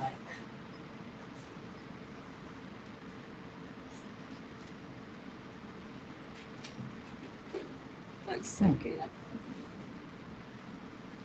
There we go. We've got it. Thank you so much. Good afternoon, commissioners. My name is Dr. April Valdez. I am a friend and mentor, excuse me, to Ms. Montoya. Thank you for letting me speak today. I was a big sister to Ms. Montoya when we both went through residential treatment together in 2007. I've had the pleasure to be able to stay in communication with her over these last 18 years as myself has recovered from my disease of addiction and has gone on to establish a career with Department of Defense. I've gone on to earn a PhD and gone through 15 years of higher education. So I'm really here today to speak in terms of the type of professional, personal, educational support that that I'm looking forward to providing Leticia. We have plans for, I'm a published author. We have plans to publish some writing together. We have plans in terms of her recovery in Narcotics Anonymous. We have plans to get her into her master's degree. So I thank you so much for this opportunity, and I've been looking forward for 18 years to be able to support her in this way. Thank you so much. Thank you. The next speaker I have signed up to speak is Heaven Montoya. Hello, can you hear me? Yes, ma'am, we can. Okay. Good afternoon, Board Commissioners. My name is Heaven Montoya. I'm the daughter of Leticia Montoya. I'm currently a student at California State University of Fullerton, pursuing a bachelor's degree in business. My mom, Leticia, recently graduated from California State University of Los Angeles with her bachelor's degree. I cannot express how proud I am of her. We have supported each other from a distance as we pursue our education. We've talked about how hard it has been doing this apart. When my mom comes home, she has plans to pursue her master's degree, and I'm committed to supporting her every step of the way, whether that means long study sessions, helping her stay organized, or reminding her of her strengths when things get difficult. Beyond education, I will support her in becoming fully independent and a successful member of society. I will help her adjust to new technology, teaching her how to use the tools, apps, and online resources. I will help her set up her own phone line, help manage her emails, and navigate digital platforms for school and for work. I will also guide her through rebuilding financial independence. That includes helping her set up a bank account, understanding credit, using credit cards responsibly, opening up a savings, and building a stable financial plan for her future. Most importantly, I will be there for her emotionally and personally. I will attend her AA meetings with her and support her in anything that the court mandates. My priority is to make sure she has a structure and a strong support system so she can continue her growth and stay on a positive, healthy path. My mom has worked incredibly hard to better herself, and I believe she is truly rehabilitated, and that's why she received a rare recommendation for sentencing from the warden. She deserves the opportunity to continue that progress at home, where she has a family ready to support her and a future she is determined to build. Thank you for your time, and thank you for considering my mother's chance to return home and continue moving forward. Thank you. Thank you. The next speaker I have is Daniel Zepeda. Hello, can you hear me? Yes, we can. Okay. Hello, my name is Daniel Zepeda. I'm a 16-year-old sophomore in high school. I'm Leticia Montoya's son, and I wanted to please ask if my mother could be granted parole so I could finally build a relationship with her. I was less than a year old when my mother was arrested, and I never got the opportunity to actually have her raise me as her son. It's difficult for me because, sorry, I see other children have their mother and father, but I have neither. Let me If send there's it an to him because opportunity it's for actually me to very get my simple. mother back, I want that. If So, my mother gets yeah, out, I he's want just to with be able to diesel show and her how social media it's a works and how to use a cell phone in so general. I also Mr. want to be. Zepeda, if you want to pause for 1 second, we have someone else speaking. Okay, sorry. I apologize. I want to make sure that you're heard. Mr. Zepeda, if you'd like to go ahead and begin again. Thank you. Okay. It's difficult for me because I see other children have their mother and father, but I have neither. If there's an opportunity for me to get my mother back with me, I want to take that chance. If my mother gets out, I want to be able to show her how social media works and how to use the phone in general, since it's been a while since she's been with the general public. I also want to be able to have food dates together, specifically Korean food, since we bond over that. I will always make sure my mother goes to therapy if needed, and will always be with her by her side to make sure she never goes off track. And she also has support of me, my sister Heaven Montoya, and my whole family to guide her and transition her into society. I love my mother, and finally, after 16 years of not seeing her, I want to have the ability to hug her. And my mom has shown that she's changed in every aspect and is ready to go back to society. One example is she graduated with the bachelor's degree at Cal State LA with being valedictorian of her class. And of all the years that she was sentenced, she never got into trouble and teaches. And in the prison, she teaches classes for other women. Not too sure what it is about, but she does. I have 2 years left of high school, and I'm an honor and AP student with a 4.6 GPA, and I want her to see me walk the stage when I finally graduate. Thank you for the opportunity of letting me speak. Thank you. Thank you. The next speaker I have is Grace Holm. Grace, are you in the meeting with us? I do not see you in the participant list at this time. If you could raise your hand using Microsoft Teams button or pressing *5 on your telephone.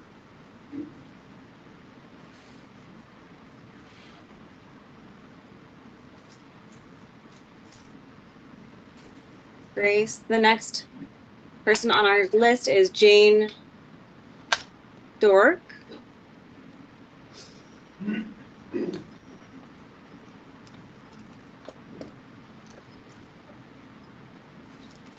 Jane. Yes, I'm here. Can you hear me? Yes, ma'am, we can. Thank you. My name is Jane Dorotic. I'm formerly incarcerated. I spent 20 years behind bars for a crime I didn't commit, and now, thanks to attorneys with the Los Angeles Innocence Project, I'm an exoneree.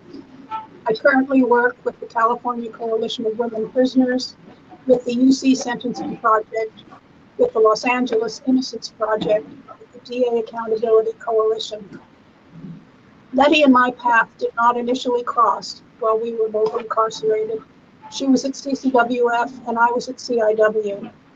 But I heard about this forward-thinking young person incarcerated up at CCWF, that was Letty, who started a gang group to counteract the attraction of gangs for young people. She brought that group down to CIW when she transferred down. Gang group stands for Girls Advocate for New Greatness. I personally was able to meet Letty almost 2 years ago when she was selected by our UC Sentencing Project to become an inside research advocate. And now I'm a strong advocate of Letty's and a friend of hers. I was immediately impressed and continue to be constantly impressed by her advocacy for her community, her very helpful, supportive demeanor, and her willingness to take on any new task to better her surroundings. And she did all of this while completing a college degree, earning a bachelor's, leading other trauma-informed groups, and assisting others with so many things. She most recently assisted in organizing an inside workshop at CIW on resentencing, guided by 2 LA County public defenders. She can have employment with the University of California Sentencing Project if she chooses upon release from prison. She will have lots of emotional and physical support from the California Coalition of Women Prisoners and from the University of California Sentencing Project entire community. I encourage you to uphold her suitability. I know she will be a tremendous asset to the community at large. Thank you. Your 2 minutes have elapsed. Please conclude your statement. Thank you. Thank you so much. The next speaker I have is Joseph Hankins. Good afternoon, commissioners and everyone. My name is Joseph Hankins. I am a professor at the University of California, San Diego. I've gotten to know Ms. Montoya over the past year through her participation in the University of California Sentencing Project. This is a cross-prison wall project that looks at the impacts of long-term incarceration on people in women's prisons, and that helps strengthen networks of accountability and healing among incarcerated and informally incarcerated. I serve as a principal investigator for this project. Ms. Montoya has been one of the inside leaders of this project, helping run 2 of our programs inside for the past year. One, a storytelling group where incarcerated people gather to reflect on their incarceration and how to support each other in taking accountability. And 2, a group focused on educating people inside on new legislative pathways to resentencing in California. Ms. Montoya has been a dependable and committed leader in the project, showing a dedication to her own accountability and to creating spaces for others to take accountability and better support each other and themselves. She has been an essential part of this project, serving as a mentor to many others inside on their healing journeys, and she has my highest respect. Working with her over this past year, it's clear to me why the warden would recommend her for resentencing. Were Ms. Montoya to be released, she'd be able to continue to work with the UC Sentencing Project. She'd be able to join our Community Advisory Board, which is a paid position, and continue to serve as a mentor for others inside and out of prison in a paid position. We have a network of people in the Los Angeles area, myself included, ready to support her in a transition to life outside of prison and to help her continue her service to the community. Thank you so much. Thank you, sir. The next speaker I have is Natasha Ducata. Hi, everyone. My name is Natasha Dudakia, and I am a recent graduate from the University of San Francisco. My professor, Amy Dowling, already spoke, but I am just going to reiterate all of the wonderful things that she said and that all of Letty's other friends said as well. So I've known Letty for about a year now, and I met her through the course. She was a co-professor to the course and taught me and my other classmates a lot about what incarceration means, educational disparities, and other barriers that come with incarceration. She was able to develop a really thoughtful lesson plan with my professor and was able to co-facilitate and bring together a group of other women in the California Correctional Facilities for Women, and my classmates and I were all able to collaborate with them to create some very cool podcasts and videos that you all should listen to.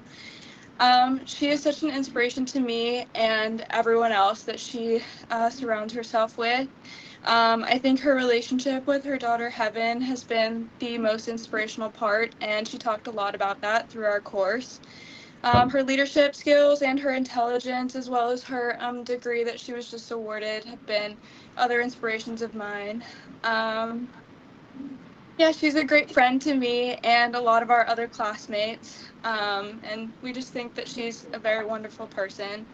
I'm so excited to continue to see her succeed, and I've seen her hard work and dedication firsthand, and yeah, I can only say good things about that. As for the future, I can offer her any social or emotional support that she needs during her transition, And if she ever does choose to help co-develop our art and incarceration course, I would love to be a support through that as well. Thank you so much. Thank you. The next person I have on the speaker list is Sarah Reed.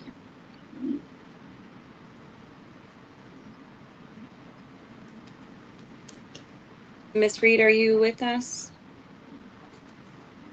Hello, my name is Sarah Reed, and I am an attorney with the, I'm sorry, can you hear me?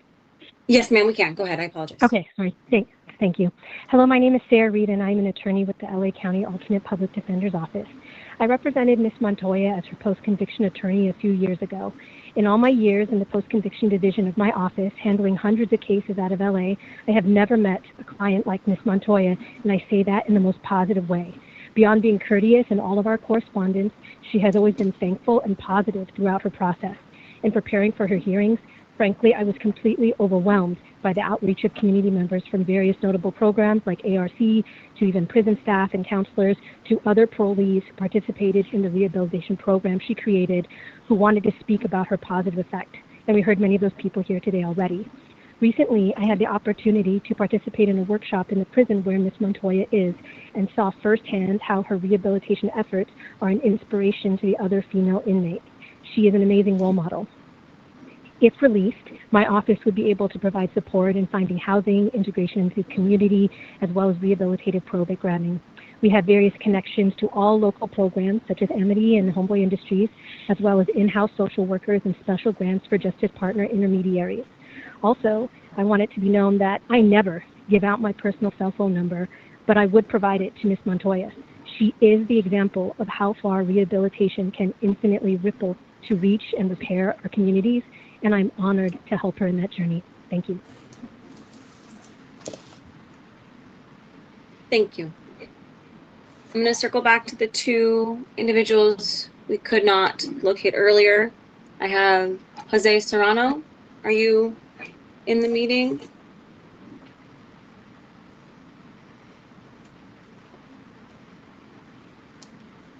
And Grace Hahn, have you joined our meeting?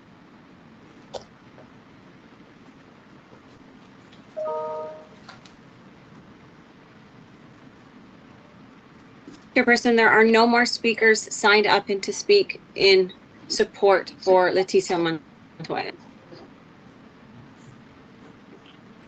Moderator will now take speakers in opposition to Leticia Montoya.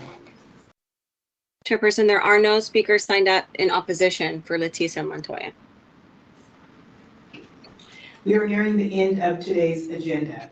We will have an opportunity for people to comment on any of the cases on today's agenda after the remaining two cases, but you must be on the speaker list.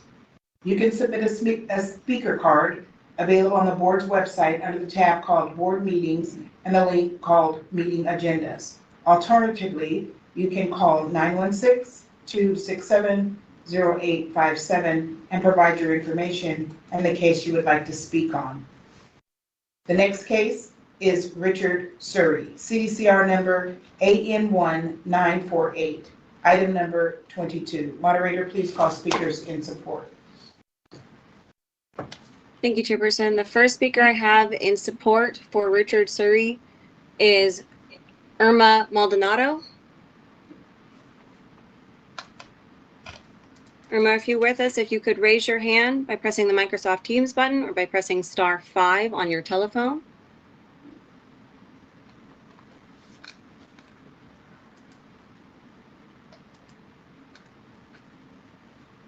Just one moment. I'm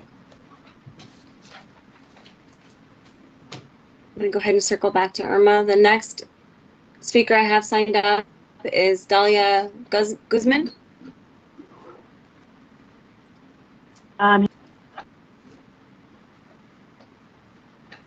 Hello, can you hear me? Yes, ma'am, we can. Thank you. Thank you. I speak in support of my nephew, Richard Surrey. Upon release, Richard counts with unconditional support from me. While incarcerated, Richard has communicated with me consistently. Our relationship has grown. We have provided spiritual and emotional support to one another. He has learned a lot about mental health, relationships, and emotional stability, and he's able to apply that to his daily life. We confide in one another, and we will continue to do so and strengthen our relationship through constant communication once he's released. Thank God I'm in a position where I can help him financially without it being a burden to me. Although I know that will not last long because Richard has shared with me his plans and desire to work hard to provide for himself and not depend on others. I will help him become financially stable. As for housing, once he's released from transitional housing, he is more than welcome at my house. I have an empty guest house where he can stay if he would like to, and his grandparents have also expressed the desire to help him as well. They have an empty master bedroom for him. If he chooses to stay up north, I am in contact with a close friend who has an independent room she's willing to rent to him. In terms of employment, I will help Richard with his search by creating a resume, notifying him of job fairs. Together, we will look for employment opportunities so he can apply. I know he has a desire to give back to the community by working in a field where he can help others who are struggling with mental health and substance abuse. In the meanwhile, I have family and friends who have offered to employ him until he gets his career started. When Richard went into prison, he was young, immature, and naive. I thank the system for the opportunities Richard was given in prison. Through the years, I have seen his emotional, spiritual, and personal growth. When I speak to him now, he is mature, kind, loving, expresses himself eloquently, and he's always respectful to others and their feelings. I am proud of the better man he has become. I ask the board to allow Richard an opportunity in life. He has never even been to a professional basketball or baseball game. One of the first places I plan to take him is to a Dodger game or a Laker game, which is a childhood dream that he has had. Thank you. Thank you. The next speaker I have is Pedro Jimenez. Yes, hi, can you hear me? Yes, sir, we can. My name is Pedro Jimenez. I'm a principal for the Los Angeles Unified School District. I've known Richard since he was 6 years old. I'm married to his aunt, Ale Guzman, who just spoke. As a kid, he was a happy kid, very respectful, loved his mom, loved his dad, loved his grandparents, loved his aunts and uncles. As he grew up, he was employed for Pollo Loco, was a very responsible employee, was working his way up, came across some situations, adverse situations that he ended up having the deal with. He's paid his price, he paid his debt to society, and now my wife shares with me, she's in constant communication with him. He's bettered himself in prison, he's educated himself, he's made himself emotionally and mentally stable. And as my wife said, we're here for him, we're here to support him in any way we can. And thank you for this opportunity that you've given me. That is all. Thank you. The next speaker I have signed up to speak is Pamela Rogers. Having trouble locating her in the participant list. Pamela, are you with us?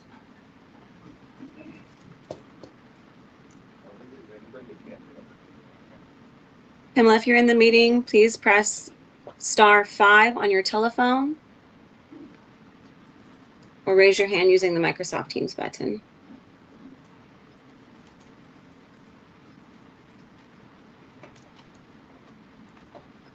Okay.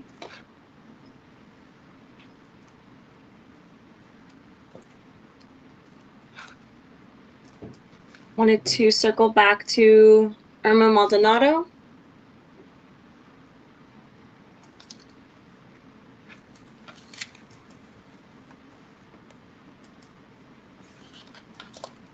Chairperson, those are the only speakers I have in support for Richard Surrey. Thank you. Moderator will now call speakers in opposition to Richard Surrey. Thank you, Chairperson. I have one speaker for opposition for Richard Surrey is Dana Greason. Yes, good afternoon. In 2011, this inmate went on a robbery spree. Numerous businesses with over a dozen victims were robbed at the point of a rack shotgun held by the inmate. They were threatened, and one of the victims was struck in the back of the head during one of the robberies. The inmate admitted he was ready to murder to accomplish his goals. His stated motivation was to get his gang validated, but since this was a series of robberies over a 2-month period of time where it appears no gang names were spoken, it's hard to track how this explained these clearly organized and planned robberies. His criminal history before this involved drug sales, fights, vandalism, shootouts with rival gangs, assaults on innocent civilians, and 3 DUI convictions. He entered prison and still was involved in gangs, including among other RBRs that went to 2019, assaulting an inmate in 2013 at the direction of the gang, and helping another gang member with concealing contraband in 2018. The governor's concern was primarily his ability to stay away from negative peers. The RBR showed that that was not occurring up until 2019 at least. But it did not end there, as directly related to the governor's concerns of negative peer associations is the inmate's admissions that he engaged in restitution avoidance from 2019 to at least 2022. This is not discussed in the CRA, but still gave him a higher moderate risk, even without this knowledge of his recent criminal thinking and profiteering while in prison. The inmate has made some changes during his incarceration, but they did not lower significantly his 2025 risk assessment. Per the clinician, it was found that his risk of relapse and his diagnosis of antisocial personality disorder are of high relevance. While the inmate has done programming, he was also engaging in criminal activity during much of it. The CRA opined he was actively working on himself to mitigate these issues, but will now have to demonstrate he can sustain his prosocial behavior. Simply put, he has not sustained that prosocial behavior for any extended period of time to demonstrate his safety to the community after a lifetime of victimizing others. We ask a rescission be set. Thank you. Thank you, sir. Chairpersons, I have no more speakers in opposition for Richard Surrey. The last case today is Manuel Vasquez, CDCR number V24793, item number 23. Moderator, please call for speakers in support. Thank you, Chairperson. The first person I have signed up to speak in support for Manuel Vasquez is Ana Garcia. Hello? Yes, ma'am. Hi, good afternoon, members of the board. My name is Ana Garcia. I am Manuel Vasquez's older sister. First of all, I would like to thank the Department of Justice for all of their help. They have structured and molded my brother to become a better individual and have helped him with his education. Also allowed him to receive all the help he has received throughout the years. For example, therapy. He received his certificate to become a drug and alcohol counselor and is attending college. My brother's mindset has changed and is now disciplined and has changed and is eager to make a difference in our community. My brother Manuel has done extensive work and continues to rehabilitate himself mentally, spiritually, and physically. Manuel has shown and expressed his how remorseful he is by accepting and owning his past mistakes and learning from them. He has set goals to become a better person, son, father, and brother. If he has granted parole, we have been preparing for him to come home by looking into any meetings and will attend counseling, therapy, and church community groups. He will also have a job as an electrician assistant at Rams Electrical Solution. We will provide a home for him and anything he needs to succeed in life. My husband and I have been attending Narcotic Anonymous twice a month for 3 months already at Solo por Hoy in Indio. We want to get as much information and gain knowledge and how we can help him. We want to be supportive in any way we can. Thank you for your time. Thank you. The next speaker I have in support is Lisa Darden. Thank you, commissioners, and hello again. I represented Mr. Vasquez at his July 2025 hearing, and I speak in support of, and I submitted 13 support letters on his behalf. Since his July grant, this is the second time that Mr. Vasquez has been on Banc. 2 en bancs for 1 grant. This en banc is a governor referral asking to the board to determine whether he's safe for release. The governor states that he continued to associate with negative peers up until 2023. This behavior is secluded to restitution avoidance, which he ceased participating in 2022, much sooner than the majority of the prison population, minus a singular one-off in December of 23 that he accidentally forgot about. However, we went over this exact issue at the first en banc panel just 2 months ago, thoroughly vetting the issue and staying his grant. My client, again, disassociated from the gangs in 2011, nearly 15 years ago. His last RVR was in 2014, over a decade ago, and his sobriety date is 2019, over 6 years ago. He was so serious about his sobriety that he became an OMCP mentor and a certified drug and alcohol counselor by NCCAP. The last granting panel, or the granting panel that just granted, found that Mr. Vasquez's offender change was, quote, clearly mitigating. You are not the same reckless, heartless 20-year-old that you were. In addition to your long period of rule-abiding behavior, you demonstrated insight into the causative factors of your life crime, accepted responsibility, purportedly maintained your sobriety since 2019, and have engaged in a long period of positive rehabilitation, and you do not pose an unreasonable risk of public safety at the current time, end quote. Mr. Vasquez has extensive relapse prevention plans for all his high-risk areas and can be safely released to the public. Thank you for your time and have a wonderful Thanksgiving. Thank you. The next speaker I have is Ana Vasquez.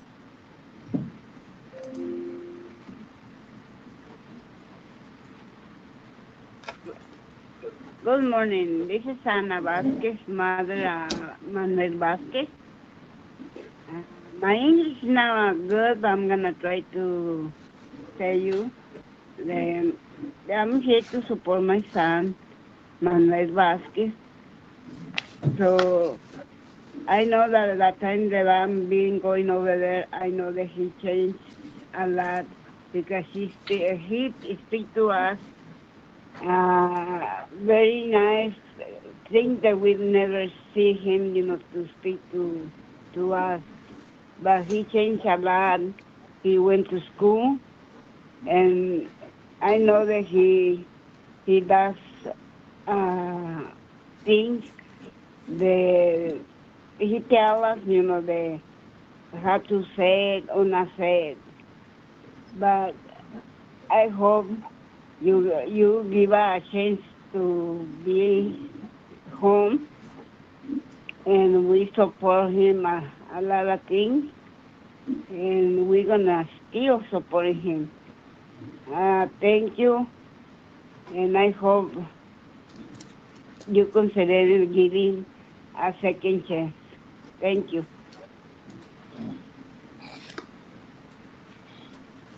Thank you so much.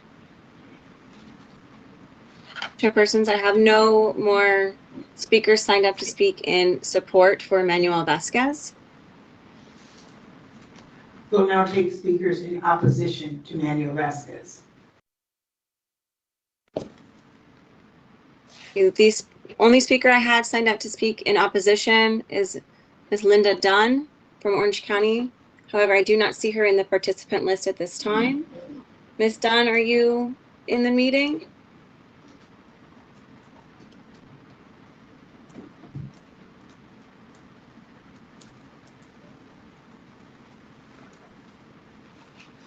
Chairpersons, I do not have any speakers signed up to speak in opposition for Manuel Vasquez.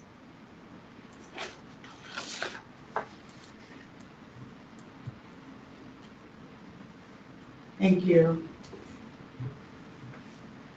I just want to double check, were there any persons online that signed up to speak that were not able to get in at the time that we requested their statement? Yes, I believe we had one for Antonio Fuentes, Justin Vasquez Escobar,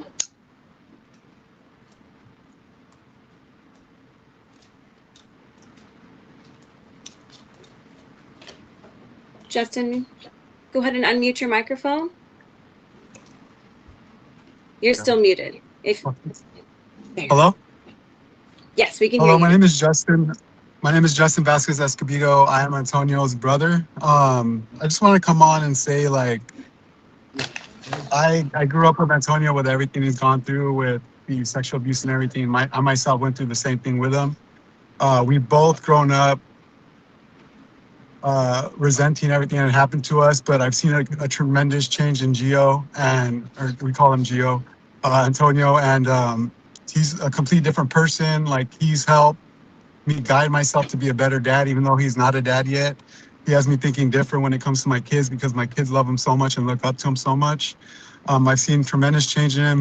He's never been negative. He's put more positivity in me than I've ever had in myself, you know, and like, he's just been a tremendous person. He's been great to everybody I meet. He's been a role model.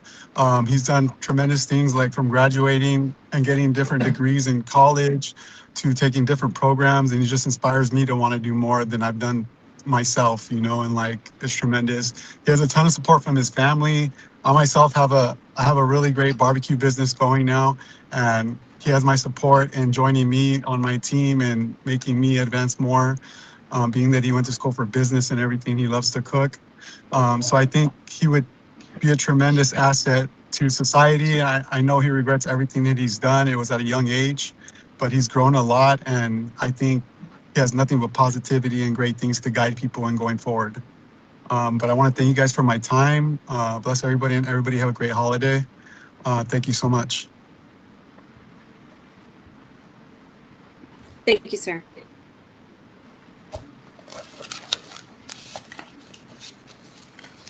I wanted to give one more opportunity for speakers in support for Leticia Montoya. Jose Serrano, have you joined the meeting?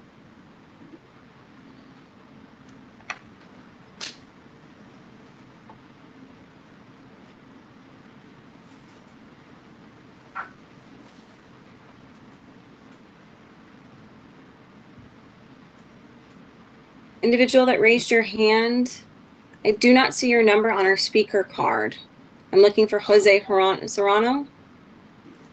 Okay, this is not Jose Serrano, but I am calling in support for Leticia Montoya. Have you signed up on the speaker card list? I tried to sign in, but it just wouldn't let me do it. I tried to do it on my phone.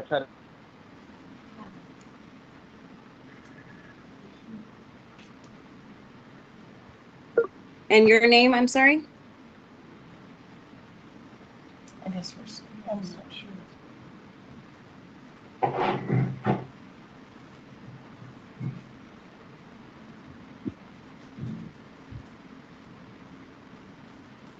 Hello, this is Pamela Rogers in support of Richard Cerulli. Yes, ma'am, go ahead. I have one second. I have Pamela Rogers for Richard Surrey.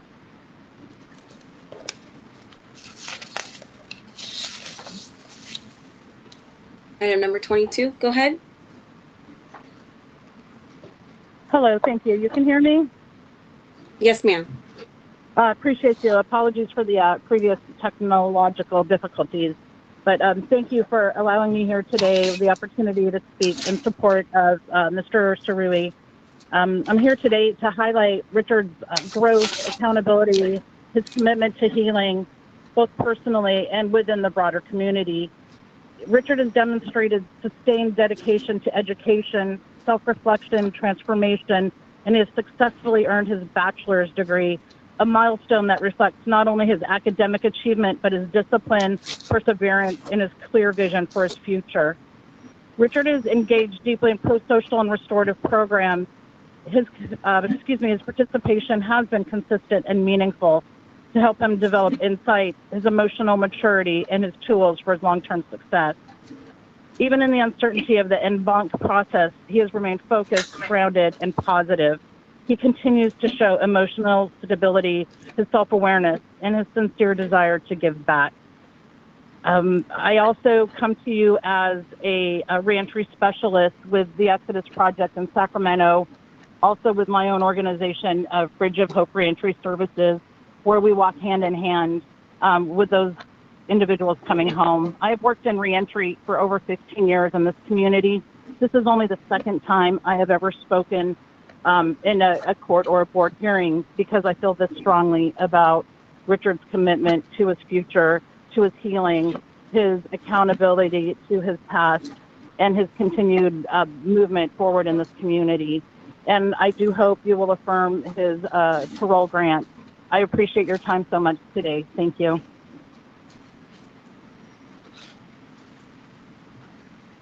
Thank you.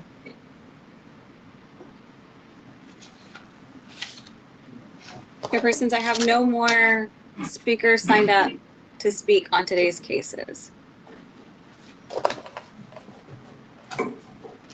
On behalf of my colleagues, I wish to thank everyone for participating today. We will recess the open session of the November Executive Board meeting at this time. We will reconvene in open session tomorrow at 9 a.m. This meeting is in recess.